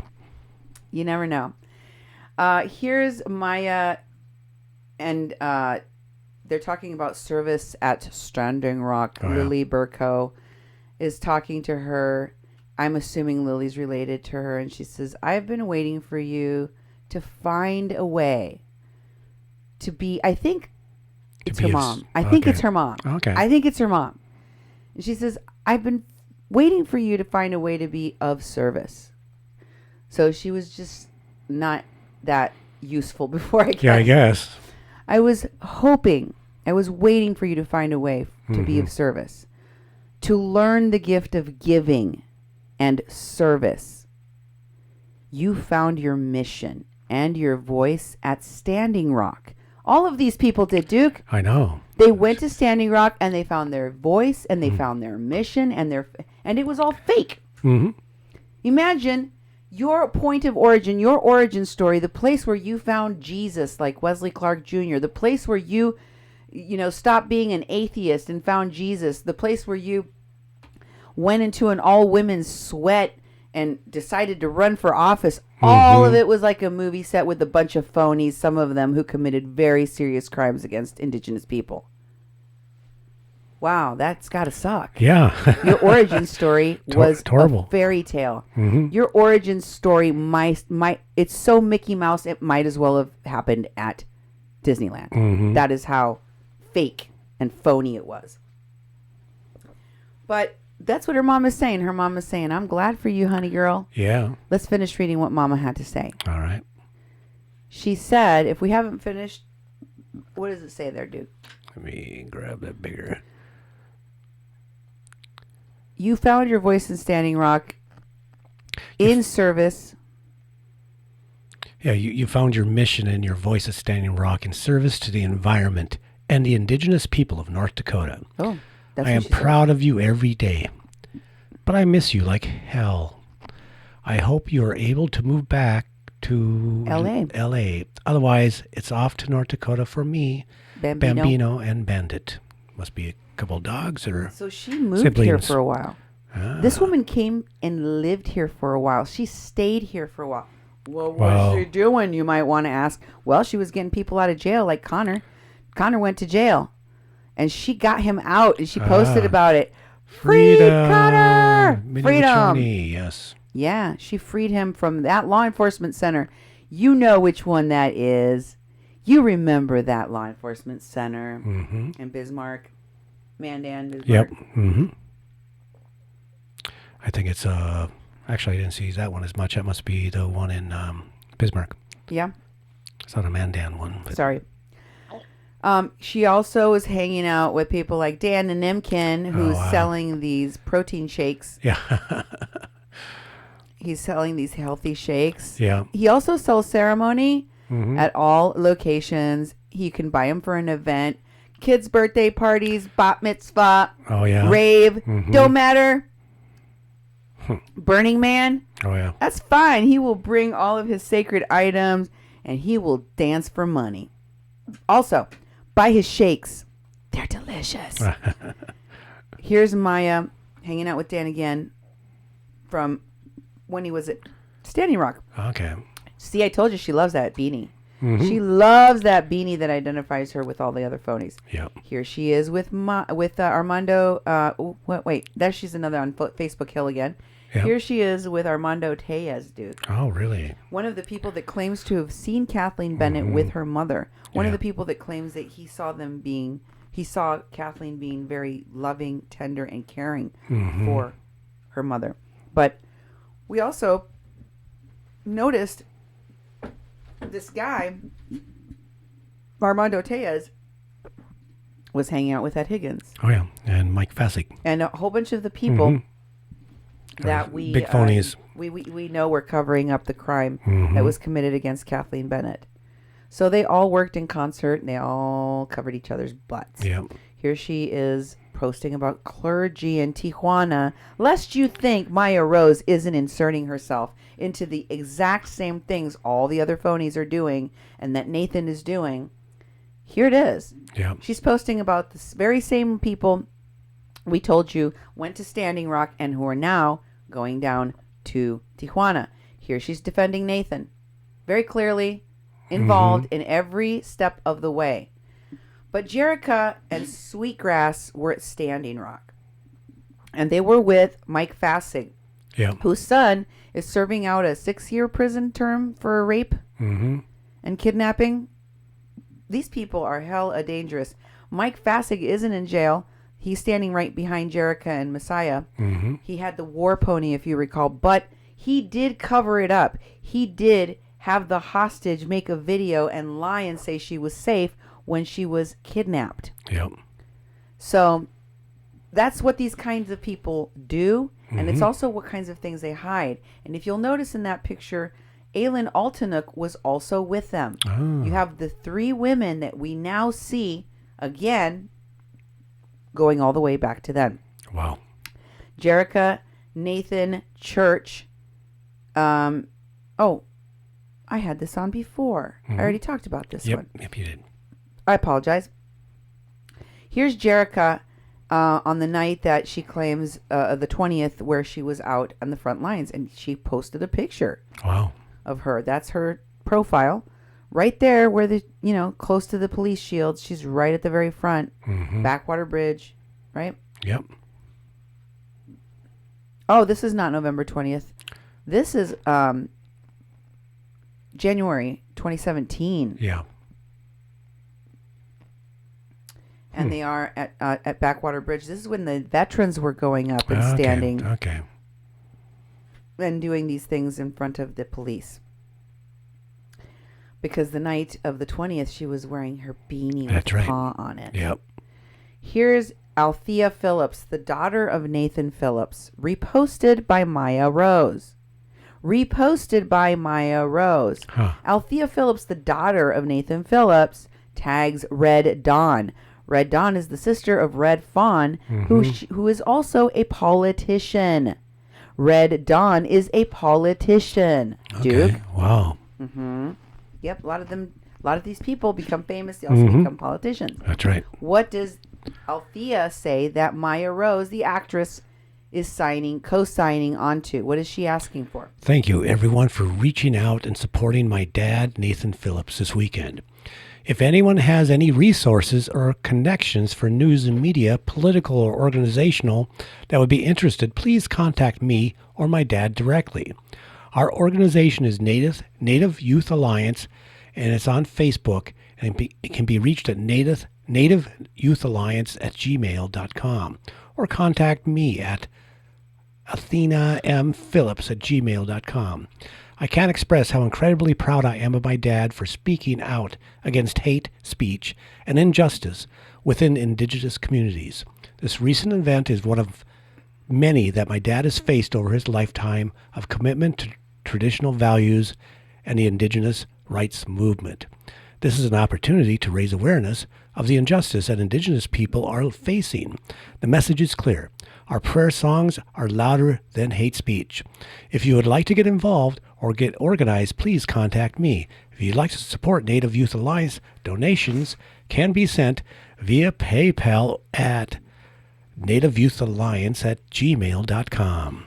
Also, it's a great opportunity to raise money for Nathan. Yeah, exactly. Right? Exactly. Also, it's a great opportunity to become more famous, to raise their profile. And Maya is also friends with Chase. She's friends with Chase Iron Eyes. Ah. You can see right there that Chase is right there on the friend side. Friends with Chase. Okay. Iron Eyes. Yep. And Ryan Vizens. And Cody Sison. You see that? Yeah. Myron Dewey. Oh, yes. She knows all of them. Don't forget who else said that they were right there. Yep. Exactly. Right there when this happened. That they saw what happened to Nathan, and everything that he said is true. It's none other than the person that was a liaison to Bernie's campaign, Tara Houska. Ah. She tweeted about it, saying that he was full of grace and calm, and that she was praying for him, and that he stood up against hatred and spoke the truth, unafraid. That's amazing. Yeah, definitely. That's amazing, because she also went on television and repeated the lies. And I showed you that she said that because she was criticized by Samantha and other people, I'm sure, for supposedly having left the scene of where this elder was being swarmed by MAGA hat wearing kids, which we know didn't happen. But Tara defended herself from this attack by saying that Marcus Frejo had already made a statement, and Tara stood by whatever Marcus said, which Marcus took down, as you recall. Yeah. I told you what he said, though, and he defended the Black Israelites. So basically, Tara is saying that her account aligns with what Frejo said. which is that they were defending the Israelites. That's all I can surmise. Can you read that? Open it up real big and read it. Let's see. Nope, just the thing where Tara talks at the bottom. Yeah, I have to move it like that to be able to make it bigger. Ah, Samantha, I don't engage with crabs in a bucket, especially not one so hell-bent on attacking native people she deems unfit. I also don't tell elders what to do and checked in before leaving with a friend who chose to stay in Drum. Read his account, Marcus Frejo. I'll continue doing work for our people, including her partner. You know, that Marcus Frejo actually had removed the post. And then she's, like I said, these people are trying to backpedal. And usually they say nothing because it's too far to backpedal. They can't move their feet backwards far enough, quick enough to deal with what they've already said. But here she is doubling down when he's already done his backpedaling. You know, because he didn't want to see all that egg on his face, and he was right there. I mean, he was the second drummer. You know, Marcus Frejo was the second drummer right next to Nathan, that was staging this whole thing. That was part of actually putting this stuff together. And so his account, of course, would be firsthand. It would show the truth because he was right there. He was also filming. I remember he lifted up. He's not only drumming, but then he whipped out his camera a few times, and he was filming too as he is drumming and as he's moving around. So I think it's really interesting that all these people that are trying to backpedal and just trying to respin the original fake thing they put out there. But I think that person that we just read the post from a little bit ago was talking about where she, this is all about, it was Nathan Phillips' daughter, that this is about the oppression that Indigenous people face and the anger that Indigenous people face. And that's exactly and that's true. I mean, I do not doubt that at all. But I know what's happening in this instance is they're using a fake situation, something that wasn't real, that really didn't happen, to illustrate the point, to push that narrative forward and to capitalize on it. And to capitalize on it to the point that they went in front of a church, the basilica, the next night, and they say they got their door slammed in their face because they were outside making a lot of noise during Mass, and they expected to come inside and address the church on all the wrongs the church has done, which the church has done. The stuff they're talking about is true.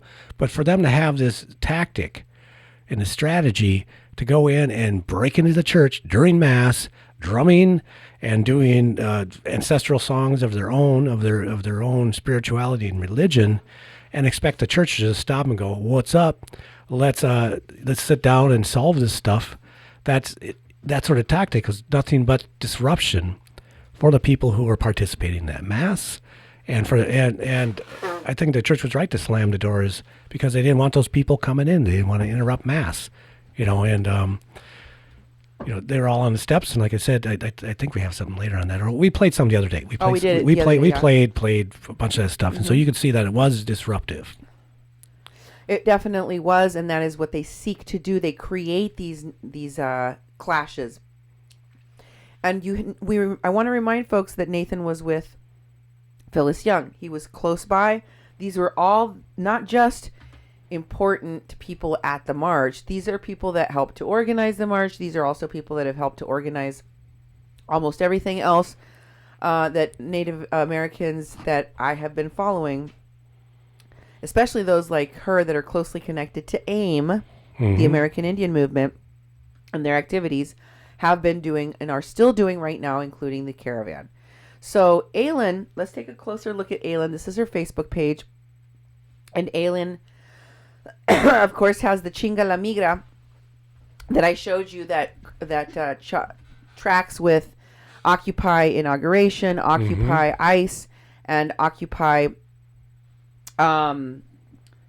Abolish ICE, all of which, or many of which, including the Border Support Network, which is now the name of the organization founded by Evan Duke. But a lot of those other groups on Facebook were also started by Evan Duke and are connected. And Aylin Altanuk has posted about Chinga la Migra on her page.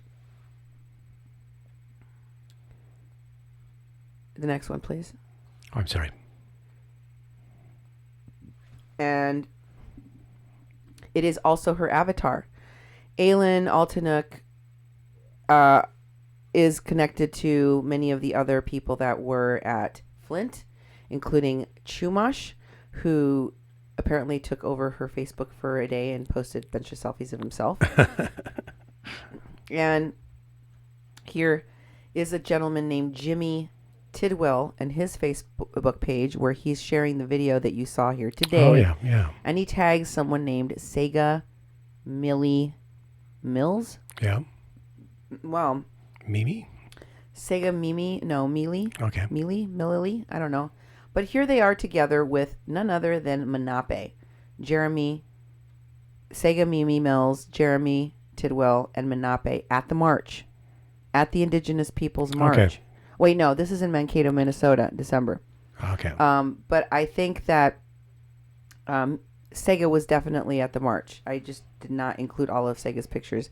We'll get to Sega and Jeremy in the future. I just want to show you because remember, Manape was the person that was one of the headsmen that posted publicly that he put Kathleen Bennett in jail. Yeah. That he ordered for that to happen, for that to take place. So he took responsibility and in print for being the one that gave the order to have her falsely imprisoned by a fake marshal, a person impersonating a marshal, Bill Renningfisher, and a fake person liaison to the WPLC, Christina Hollenbeck, who was working directly with Morton County Police Department and gave false testimony, false statements from a whole bunch of different people that are so-called water protectors that allowed the courts and the system there to take away the mother of Kathleen Bennett, Mary Trujillo. These people are willing and capable, very capable, of doing horrible things to innocent people. Vivian Farmery, I wanted to show you Maya Rose, is also with Manape. She's reposting Manape. What is he saying? This is from December 2018. She reposted it on the same day. Yeah, so remember last year when we found out that the Standing Rock BIA was an email communication with Tiger Swan. The whole time,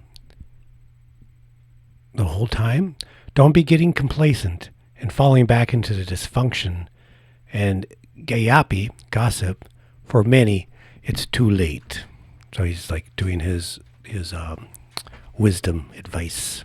The government is against us. Tiger Son, Tiger Son, Tiger Son. Meanwhile, they're out there putting people in jail, kidnapping women. Like, these people are sick. These people are sick.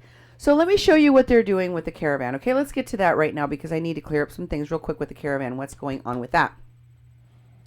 Vivian Farmery posted a GoFundMe. Remember Vivian Farmery is with the Border Support Network. She's working with Evan Duke. She's all of that.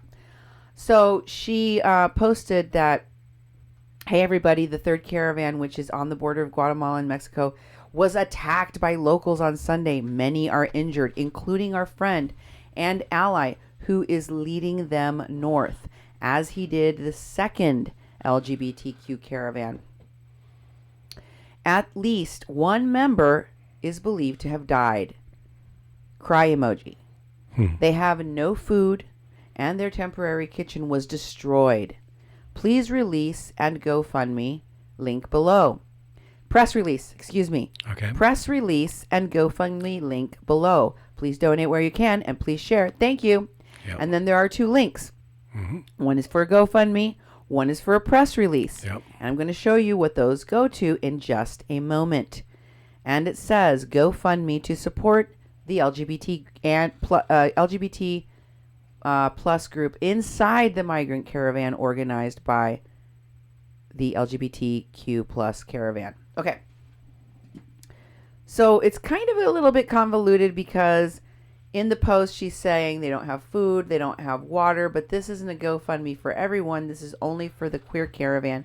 But also, these people were attacked. And I was like, I'm still looking because I showed you they put out a press release, right? Yeah.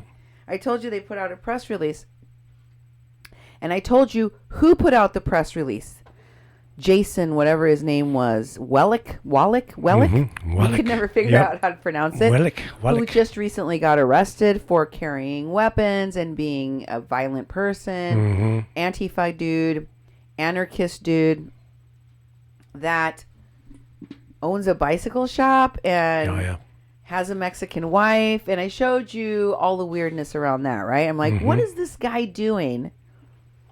Putting out a press release, and I couldn't verify the information. I'm like, how come there's no conversation on any news station in Mexico about a dead person and this mob of racists? I'm typing in terms like, they talked about the racist mayor of the towns did this and that. I couldn't find it. But then I finally found what really happened. So I'm going to tell you all about that. But I want to show you the Mob Attack Border Network press release that was put out by Jason on the Border Support Network, which was started by the Evan Duke III.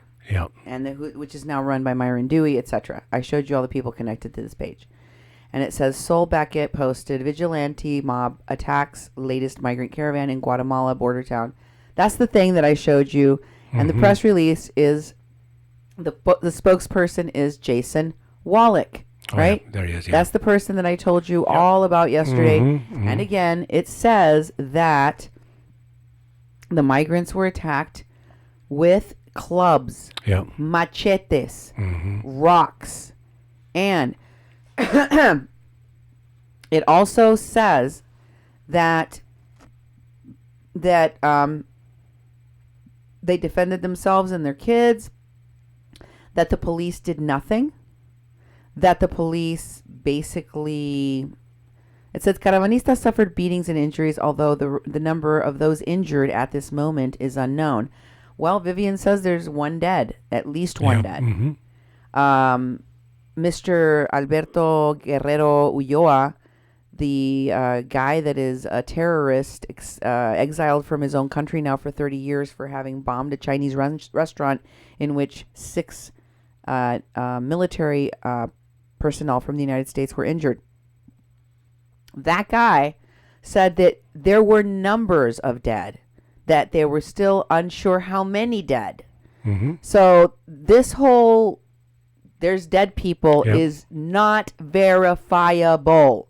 I need to see the body. Okay, I'm going to need to ask y'all, when some of these phonies say that there are dead bodies, I need you to send me the body. Not a press release, not a staged photo. I need you to I need birth certificate or death certificate information. I need a news report that can verify that these things are true. I couldn't find any. Here is what I could find. Más Información did a video, a report in which they showed what was happening in the town park of Ayutla. They said it started on Friday. This is what precipitated the migrant caravan being run out of town. Yes, with people throwing rocks at them after the police were not able to stop them from doing what the townspeople called lewd behavior in public. I'm assuming including sexual acts in public, disorderly conduct, noise complaints that went on for days, all the way up until the sun came up. That included drug-filled, booze-filled, orgiastic festivals, like scenes. Yeah. That's all I can do is describe it, but then I'm going to show it to you so you can see some of the video that was released that then led on Sunday afternoon at 3:50 p.m. for townspeople from Ayutla and the neighboring town of San Marcos to go and demand that these people leave. The authorities were contacted and reported that they went out there and tried to get these people to stop. They were unsuccessful, and this is what it resulted in. They did drive them out of town. There was no reported deaths that I could find anywhere. No serious injuries that I could find anywhere, not even by the people in the caravan. So if I'm wrong, I will correct the record. But here's footage of what transpired that set everyone off.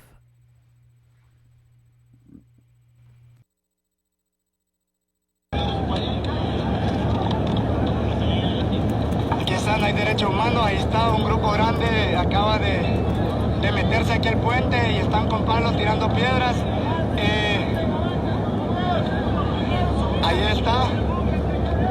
El alcalde de Tecumumán ocasionó esto. Lo denunciamos directamente, él convocó a su pueblo para que trajeran machetes, palos y piedras. Los que quedan aquí, vámonos, vámonos. Vámonos. Espérate que falta, no, vámonos. Vámonos ya. Vámonos ya, hombre. Microphone on. Turn my microphone on. Okay. That guy right there on the bridge, did you see him? The one that has the bandana on his face. That is an American. That is an American activist. And he was telling people, let's go, let's go, let's go, let's go, let's go, let's go. Okay. But you can see that he turns around and he looks at Ulloa, who's, barking commands, and just basically ignores him like, dude, I got this. I just wanted to point out so that people could see him. He was crouched on the ground. Did you see him? Mm-hmm. Authorities from the Mexican side are coming now, telling people, get over there, get over there. Does this look like a bunch of Mexican authorities that are stopping people from crossing into Mexico? They're literally going out onto the bridge, pulling people back and saying, go back that way. As in, go into the United States. I mean, go into Mexico.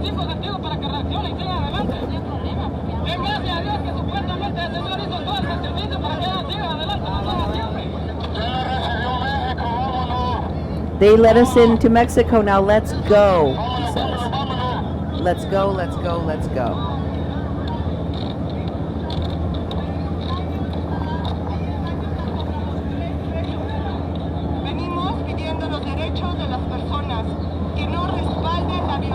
She is a Mexican.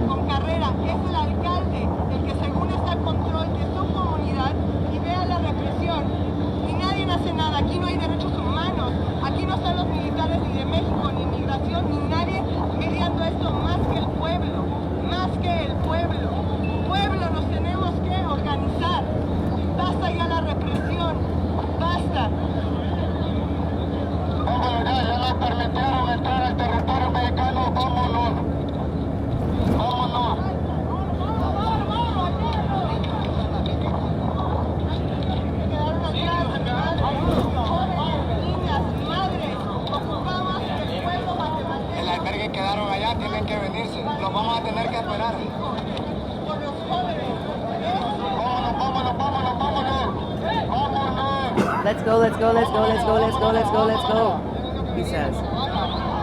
See the Mexican authority there with the hat? He keeps pointing them into Mexico, and they're still on the bridge messing around. What Ulloa was saying, what that woman was saying, was that all of this that occurred was the fault of the mayor.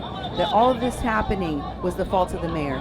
The mayor, he was the one that invited all of his townspeople to come and attack the caravan with clubs. That's the Mexican authority, the one in the black vest. See how he's pushing the people into Mexico?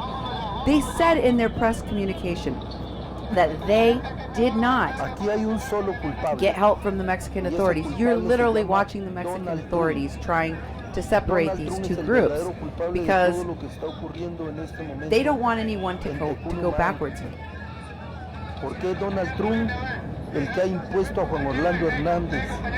Now he's spewing the same stuff about how Trump is responsible for the dictatorship of Juan Hernando Hernandez. You see how many American photographers are there?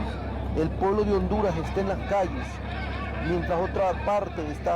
have never seen anything like this. That's Segob on the back of his jacket. That is the Mexican government agency. All those are all Mexican officials. They let them into Mexico right away. Look how he keeps pushing them back. These people are trying to go back and fight.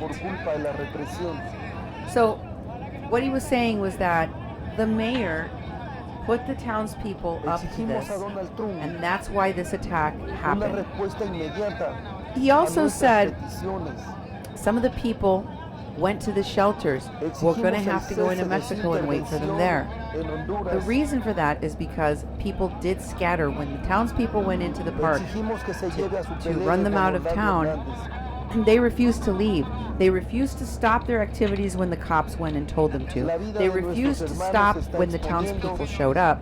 So they started to throw rocks at them. They did start to throw things at them. I heard video in which I heard gunshots, what I assume which were fired into the air to intimidate the caravan, force them out.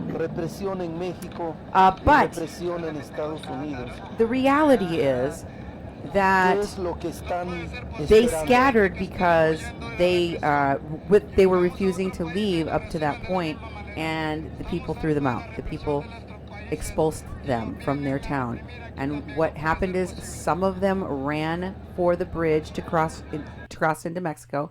Some of them did not want to wait for Mexico to open that gate because they were running for the hills. So they jumped in the river and crossed through the river. And some of them ran back to the shelters. So let me just break that down for you. Ask yourself, what were they doing in the park if they ran back to the shelters? Because there are shelters. These folks along the routes, you'll hear them say, they don't like that shelter, or they don't like this shelter. In many cases, they choose to stay outside on the street rather than go to a shelter they don't like, which is bizarre, right? You'd think that people that are desperate for shelter would take any shelter. But I got my videos mixed up. That is the end of the video in which they're supposedly being attacked by a mob. Mm-hmm. Well, technically they were attacked, but it wasn't a mob. It was the townspeople, and they were angry. I could not find evidence of the racist stuff that he says, or the mayor asking people to pick up weapons and chase these people out of town. What I could find was that the people in the town had reported this to the authorities repeatedly, and that the authorities had not been able to stop it.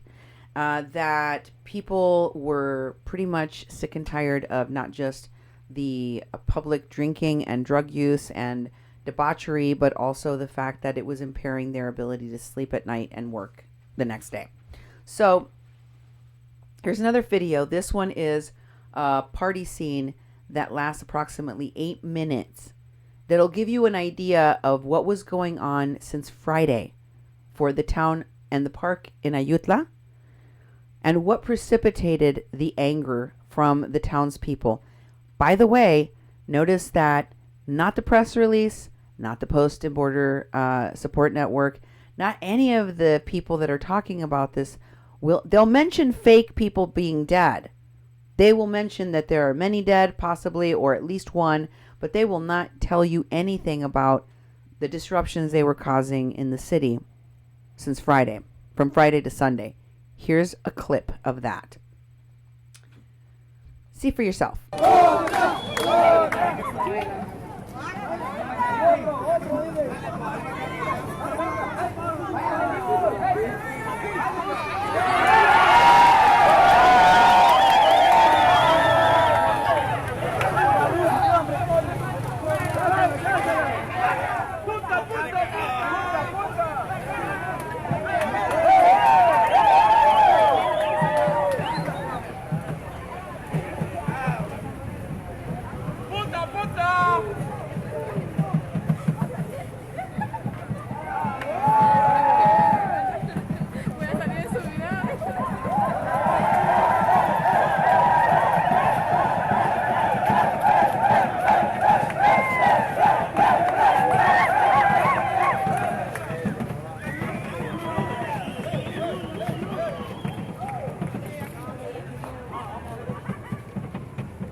¿Qué pregunté la moto?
Vaya, pues, dale, dale. Ya no, la música ya no hay.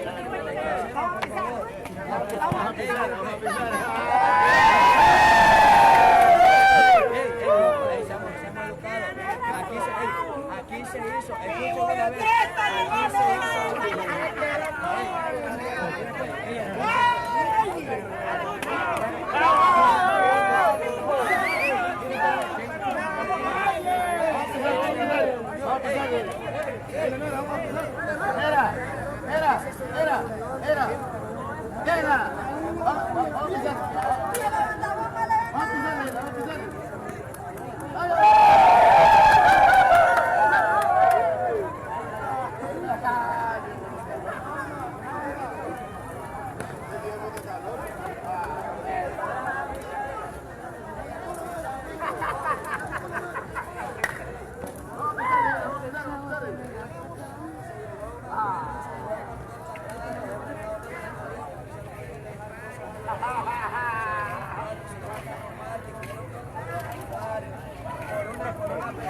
Los niños van a aguantar solo por estar haciendo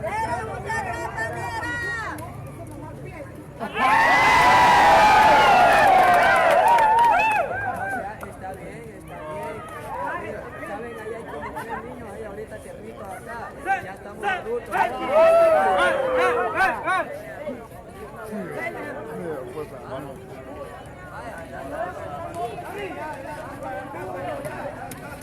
Hagamos caso, por favor.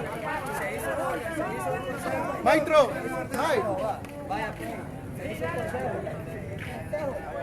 Vaya, tú, por favor.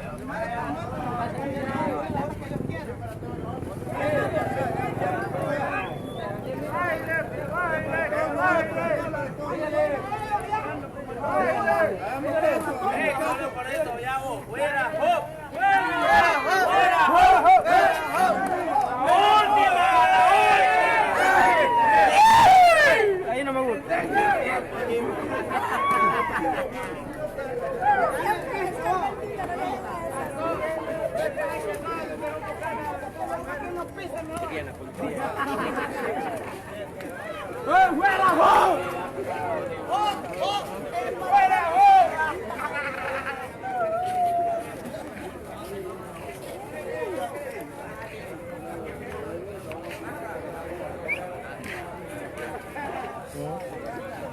la pisada, loco.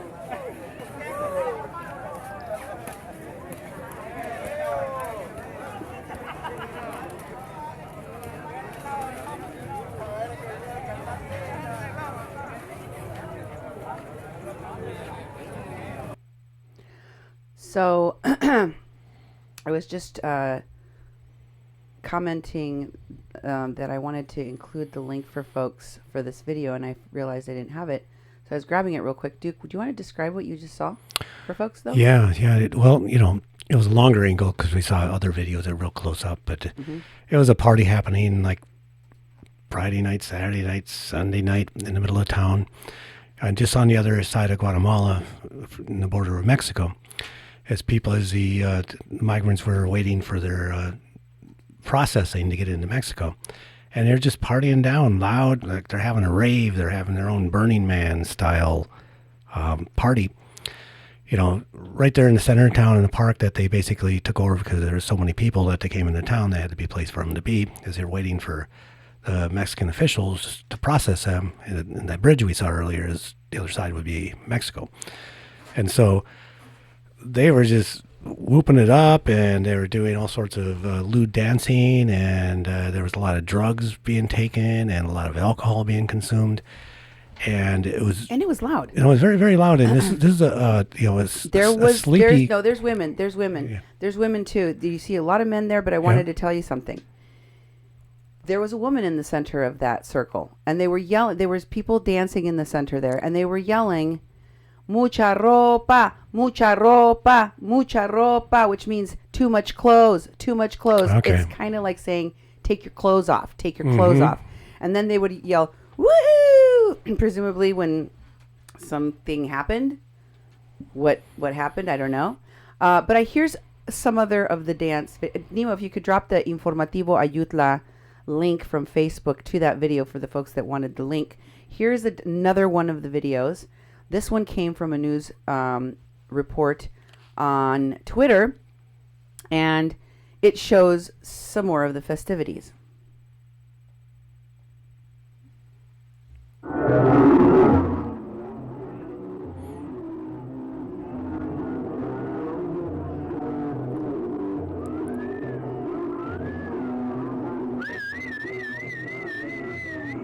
There's a woman dancing. The man is grabbing her thighs, and she's not facing him. Her buttocks is up against his genital area, and she is rubbing on him.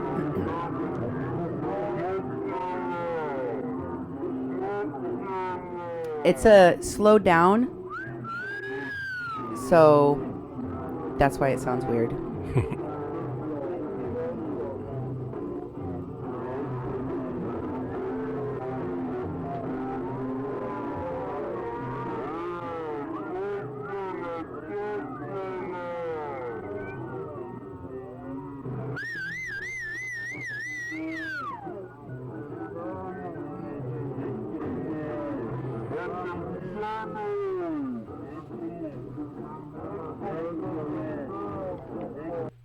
There's women there dancing, as you can see. Oh, yeah. Here's a different video. Here's another one. You see in the center is a man rubbing his genitals on a woman's butt, and then he pulls down her pants. He pulls her pants down, as you can see there. And then they're saying, "Mucha ropa, mucha ropa." They start the chant, "Take off your clothes, take off your clothes." Wow. That's the kinds of things that the folks had to deal with since Friday. That's the reason why they did what they did. Was it right?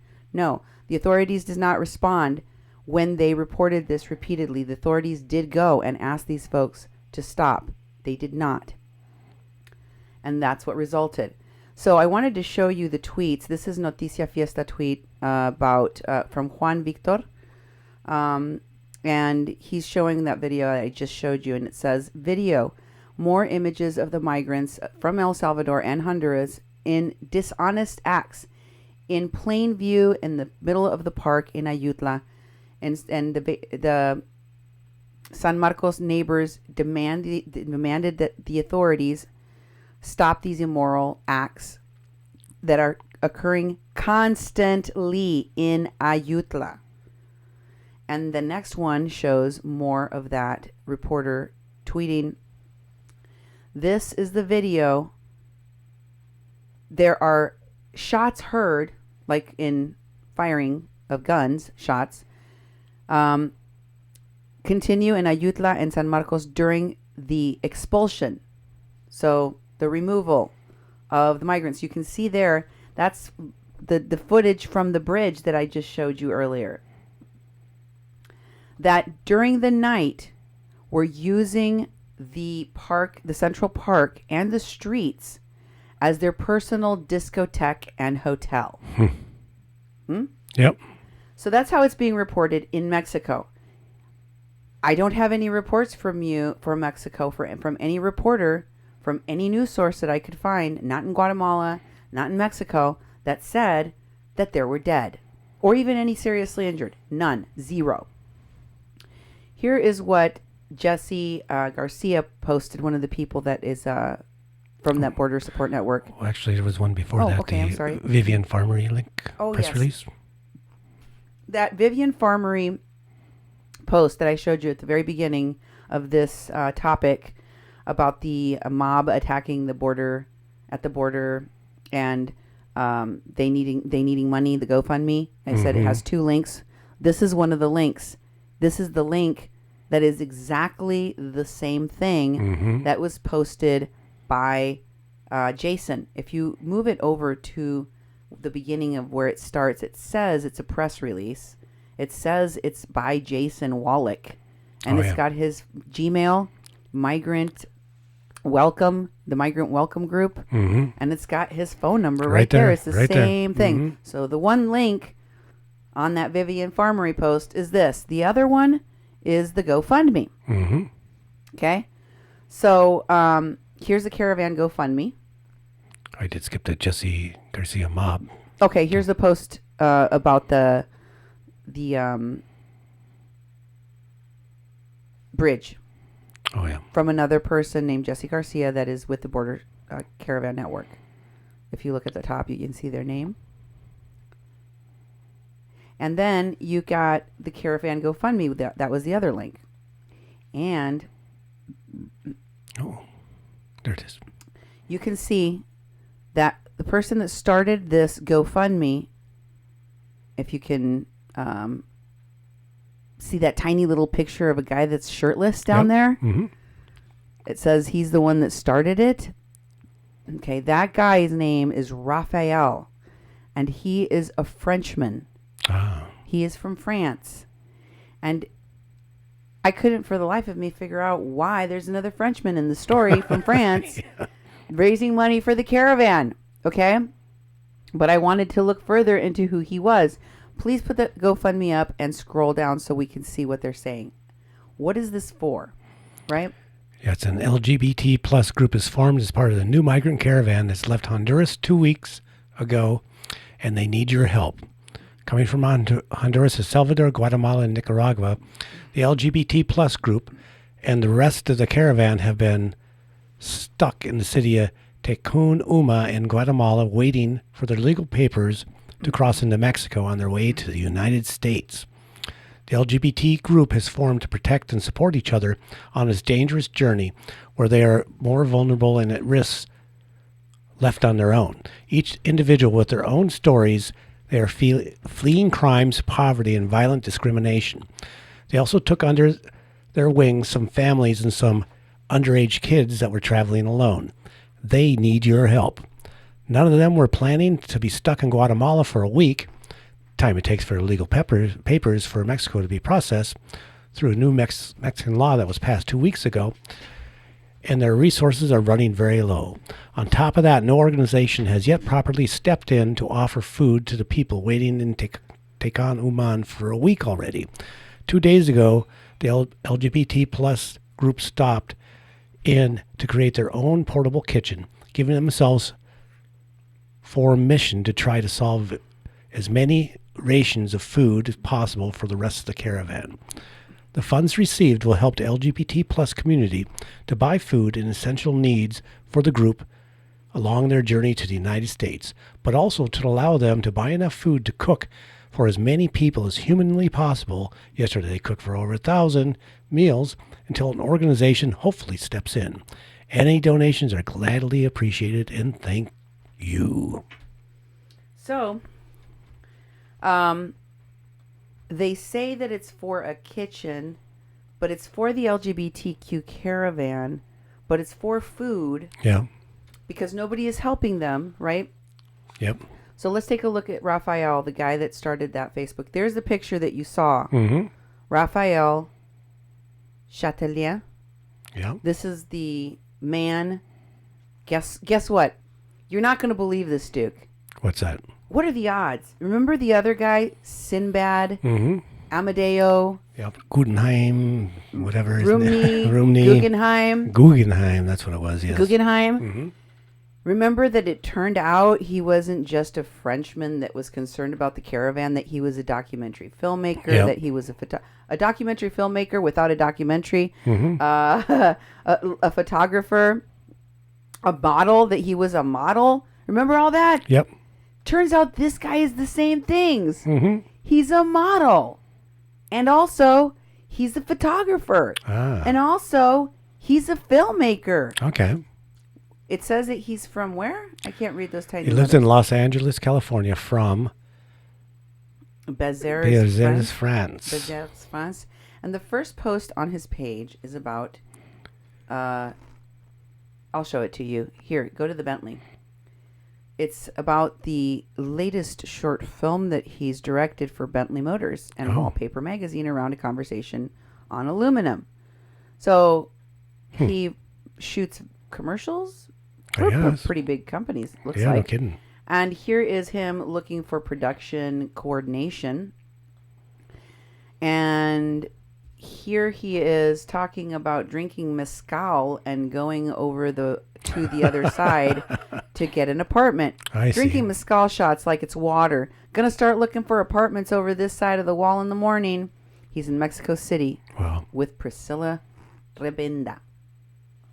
And here he is modeling. Oh. He's a model, y'all. Oh, there we go. Someone comments in the Sarah Stone says, "Oh my God, Raph, your significant other must never need to visit a museum." Because, you know, Raphael is a work of art. Oh, yeah. And here's also the places that he's recently visited. Here's some of the check-ins from his Facebook page. He's been to Greece, Cuba, Mexico City, and South Beach, Miami. Oh, of course. In addition, he is produced a video for and there's a lot of different things I found on his photography page.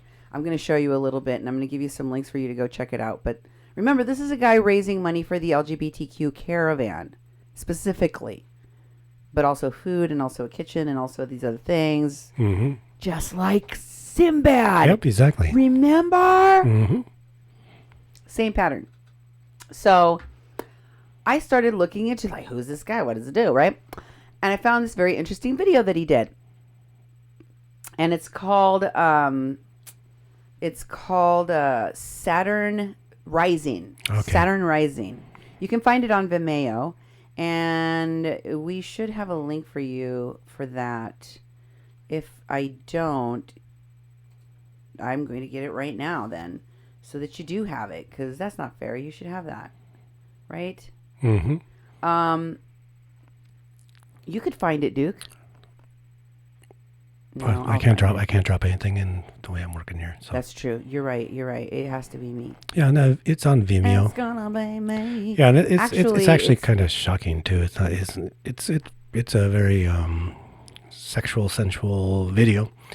Probably the only reason it's on Vimeo because I don't think YouTube would allow it to be there, or Facebook definitely wouldn't allow it. We decided not to play it because last time it It's- happened, it kicked our show off. Copyrighted material, but you can talk about it in the news. We can talk about it, and we can give little pieces about it and information about it. We definitely can, and we will. And I did find it, and I am going to put it in the links so that you can go and see it for yourself. I recommend that you watch it just so that you can get a taste of what I'm speaking about, because this did not seem like a gay-friendly video, or that it was produced by a director, and Raphael is the director, that defends, protects, and has the rights of gay people in the caravan from Central America in mind. I definitely wouldn't feel comfortable putting the gay caravan in the hands of this director. So the video called Saturn Rising, which I gave you the links for, Nemo, so you can drop it for folks, starts off with a guy at the door. And this guy is walking, into this house that it looks like an older house. It looks a little bit run down. It looks like it's maybe not in the best part of town, but it looks like it's pretty big and nice, Yeah. And there's a voice that starts in the beginning as he's walking up to the door. And you can see he's looking around so that nobody sees him going up to this door. And it says, "There are no fears here. Just go in. We know what we want here. We know who we are here. And I know you need a little help with that.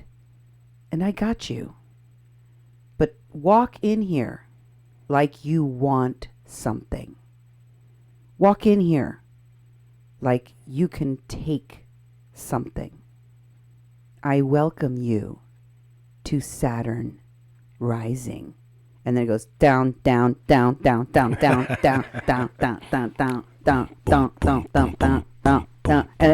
And then there's somebody that's like voguing in the very beginning of the video, and they're like on one of those chairs, and they're like, doing the voguing dance for this very like electronic techno dun dun dun. I can't vogue. Yep. But anyway, the next scene, it shows this person that's voguing, that's serving this very well-dressed businessman some tea. And everything is very proper. The man starts drinking his tea. And then you see some of the images that are in Saturn Down. Here are some of those images. There's, they show some of the things that are going on inside. There's a guy sucking on a lollipop, and he's pulling on his genitals. There's, scantily clad men, and they're, as the video is following this person that came to the door in, the other person that we saw at the beginning of the video, you see that he's walking by these men that are looking at him lustfully. And you see like this erotic boy that is sitting there like calling, attention. And then you find out as this guy goes into the same room where we first saw the businessman that the guy we saw is a priest. He's a priest, and he's kind of praying and, doesn't necessarily feel too good about what he's there to do, but he's going to do it. And then you start seeing more themes of sadomasochism, or BDSM, basically. Yeah. There's images of the priest getting ball gagged, and there's nipple clamps involved, and they're whipping him, and he has to be thrown on the ground to lick the boots of the dominatrix. There's sadism or submission. There's domination. All of these things are portrayed, and you see the I don't know, madam, the woman that was voguing, the person voguing at the beginning of the video, fanning themselves with the money that they make from all of these people coming to this brothel, because they're selling their bodies, right? Yeah. I've shown you that there are sex workers that are in these groups, and they seem to promote these like Burning Man orgy lifestyles of whatever. But we're talking about people that are easily trafficked and that are frequently trafficked. That's who we're talking about, especially in the LGBTQ caravan. Yeah. Among the children. And finally, at the very end of the video, there's somebody that's wearing what looks like a Make America Great Again hat on, but it says Make America Gay Again. And then curtains. He also has another weird video. I started looking at his stuff, and I like right away, the things I found were all really strange. That one probably the strangest of all. But there was another video that he did where there was this family, right? And this family It was just like a normal, all around American Christian family, with a very nice house, two little kids, two two teenagers, one boy, one girl, and two little, maybe twin girls, or no, they don't look enough alike, but they Yeah. look like they might be the similar, very, very similar age, even dressed the same with little pink bows in their hair. And the father's in a suit and the mother's wearing, I mean, she looks like this came out of Leave It to Beaver or That's something. right. Is she wearing pearls around her neck? I can't tell from that distance. But Yeah. they're sitting at the table praying, the family that prays at dinner, And then the mom is, in her domestic life, and she's washing the dishes, but she looks really freaking unhappy. Like, this is not what she wants to do. And the dad, he's in this bedroom taking off his clothes, and he doesn't look happy. And then all of a sudden, he starts putting on his wife's necklace.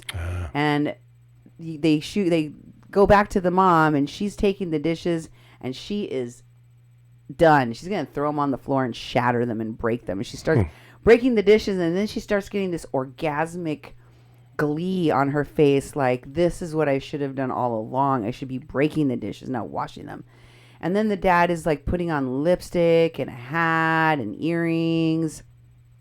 And finally you get the mom's face of, she's getting relief from not doing the right thing, I guess, not doing the normal thing. It's such a relief to be breaking free from the constraints of normalcy and normal life. And then they show the kids are getting in the act. They're smoking a cigarette.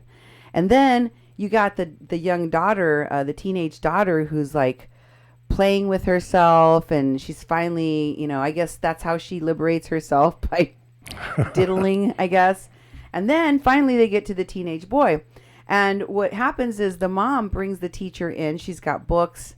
She brings in the teacher to the student's room. And it starts out with them looking at a book, and there's pictures of him as a baby and as a little toddler on the wall. And next thing you know, they're going for teacher sex. Wow. The student is having sex with the teacher. And I was just like, what in the hell's up with all these weird videos with this guy? Like, the themes and what's going on in these videos is really rather disturbing. But it's not just that. It's his Instagram. It's his photography page. All of it has a lot of this very suggestive, erotic work. Here's his Instagram page where you will find other suggestive things. But you can definitely see he really is the dude with the caravan, because there they are. Yeah. And it says Raphael is it Charlatan or... Yeah, it looks Sorry. like Chatelaine. Chatelaine. He says, I spent a couple of days in Tijuana to document the caravan migrants. And can you read that? I can't even see it. Yeah, okay. Let me bring that up a little bit bigger. Or you need to give me a loop. I It's too far. spent a couple of days in Tijuana to document the caravan migrants and their living conditions. It was emotionally difficult to take in, but powerful to see their courage and hope. They are from all ages, looking for a better future. Here are some of the pictures of them. Yes. And so then you've got more pictures of people, kids in tents, all this stuff. Then it gets crazy. And here's his photography page. I'll share the links. But here's just some of the kinds of things that you see on there.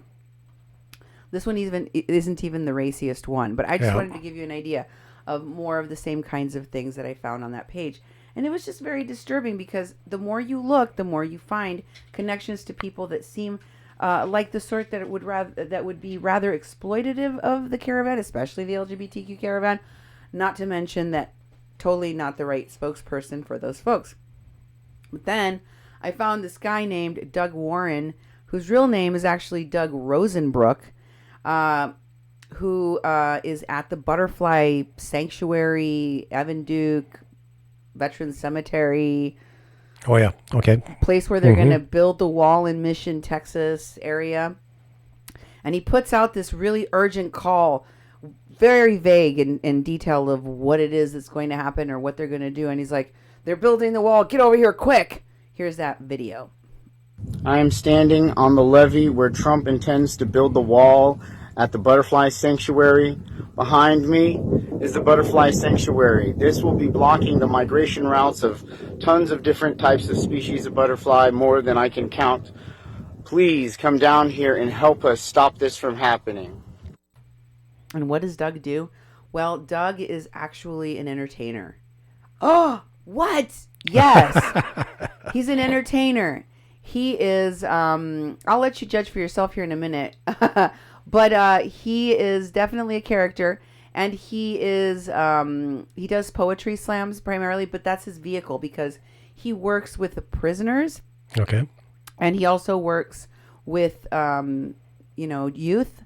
And I will share with you the link to the video that I just showed you and his Facebook page thereby. But here are some of the odd things I found on his Facebook page. Right away, I was like, what is with these people? This one is just bizarre. Mm-hmm. It's got a meme of a guy that's sitting at the edge of the bed while what looks like his significant other is behind him in bed, naked, having sexual intercourse. Mm-hmm. And he's just staring into space. And it says, when you come home after protesting for open borders. So he's saying he's protesting for open borders, and that when he came home, or that when people come home and they protesting open borders, their spouses have moved on or their significant others have moved on. And his post is just bizarre because he says, let go of attachments. In response to this meme he posted, learn to share. As in threesome or orgy or open relationship or what exactly? I'm asking for a friend. Do you know, Duke? No, I don't know. What is it supposed to mean? I don't know. And then it says, no one belongs to anyone. Enjoy consensual boundaries outside of your comfort zone. Chelsea Lyons Kent, is that you? Yeah. All these rapists talk alike, don't they? Mm-hmm. I'm not saying that this guy's a rapist. I don't know anything about him, but a lot of the people that say things like that turn out to be rapists. And it's really weird because, and then he says, learn from your experiences, grow, teach, repeat. What I don't get is why folks like this, who are primarily entertainers, and I guess now activists, maybe they went to Standing Rock, just like actress Maya Rose, and decided they were going to be activists too, like Jane Fonda and Lily Tomlin and Rosario Dawson and all of these people. Because you know what? They can probably make as much money in between movies and bad Netflix series doing this stuff and raising money off of you and your emotion for these caravans or for these issues. And he also posted about Nate. So, you know, they're paying attention. The people that are down there with Evan Duke are very much in tune with what's happening with Nathan. And also, he's talking about Native American genocide because he really cares about it as a white dude. South Dakota commits shocking genocide against Native Americans by abducting their children. So he's talking about people abducting children specifically. But here is what he really does. This is him at a poetry slam. Just have a taste. I'll start with a piece.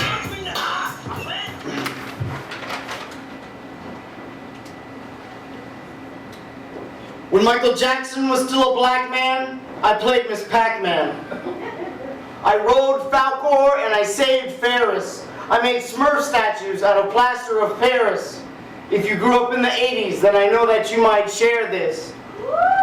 We didn't land on Fraggle Rock. Fraggle Rock landed on us, giving me ability to transform with Optimus Rhyme. My Mike Saber glows the shade of phosphorus lime. I want my MTV and Mr. T cereal. My daughter taught me the world was material before I came to Nereal. I pushed the buttons of assignment before I broke my first hymen. Way before I started rhyming. Was it the pink hands of dad that gave me the gift of gab? I don't know, but we turned off the lights listening to Thriller in the bedroom back when my pillar was max headroom. Thundercats on the boob tube, Rubik's Cube, Flux Capacitor, Knight Rider, Fat Boys, Cubert, Big Wheels is my delight provider. Burning happily, I think I'm turning Japanese, I think so. Double Dragon, Double Dutch, patty cake, and garbage pail. I felt her pie like it was cherry braille just to find songs in the canary jail. In life, we all live our own fairy tales. In life, we all are our own scary tales. Anyone that was born to be wild would not lose the identity that made up their childhood. Anyone that was born to be wild would not lose the identity that made up their childhood. Anyone that was born to be wild would not lose the identity that made up their childhood. Anyone that was born to be wild would not lose the identity that made up their childhood. Thank you. Yeah. He sounded a little bit like Doug McLean. Yeah. You know, that talks in sound bites and just regurgitates all these things. It's bizarre, folks. I can't even make this stuff up. It is so bizarre. It keeps getting more and more and more bizarre. But the amount of people, especially white people, who don't know Mexico, don't know Central America, don't know the history, don't know the customs, don't know the culture, don't know how to respect the people of those countries, as you have seen, don't know immigration law, don't know how to protect immigrants, don't know how to protect this caravan, are misleading this caravan with Hollywood, with the media, with all of these activists and organizations. If people like Doug, Warren, Rosenbrook, whatever his name is, or Raphael, Charlotte Train, whatever the heck his name is, if all of these people aren't doing it for fame and fortune, aren't in on the joke, prank, exploitation, then as they become aware, as they hear that these people are exploiting the caravan for fame and fortune, why are they still there? I've even called them out, as you've seen. I've shown you video after video after video of these people attacking me because they're aware of what I've said about them. And they're still exploiting people. It just goes to show you, because a lot of you have contacted me and said, well, Cindy, I think so-and-so is just a good person that got misled. You know, they see all of these people that are water protectors from Standing Rock sharing this information and they tend to believe it. And I said, yeah, but what about when they find out? What about when they hear themselves talked about? What about when they know that this is wrong? Why do they keep doing it? I am asking all of these phonies, frauds, liars, exploiters to cease and desist exploiting the caravan and damaging Central America and Mexican and American politics and relationships. Stop now, for the love of God. I'm going to be bringing you more on this. I have a lot more to report to you. You will not even believe who else is connected to this Indigenous Peoples March that goes all the way back to Standing Rock and hate groups. These folks are aligning themselves with, continuing to align themselves with. The more you look at it, the more these folks have radical, violent, even terrorist-affiliated associations with Indigenous people and movements that the Indigenous people and movements do not need. They do not need that kind of publicity. They do not need that kind of support of hate groups. And I mean, it is the worst possible thing that could happen to Indigenous representation, in my opinion. What is being seen here. Worst possible thing. And it makes me very sad. But there it is, folks. I got to tell you what's really up, and that's the truth. Be with me next time. Thank you for sharing this out and having all of you with us so late. I'll try to do better next time. Buenas noches.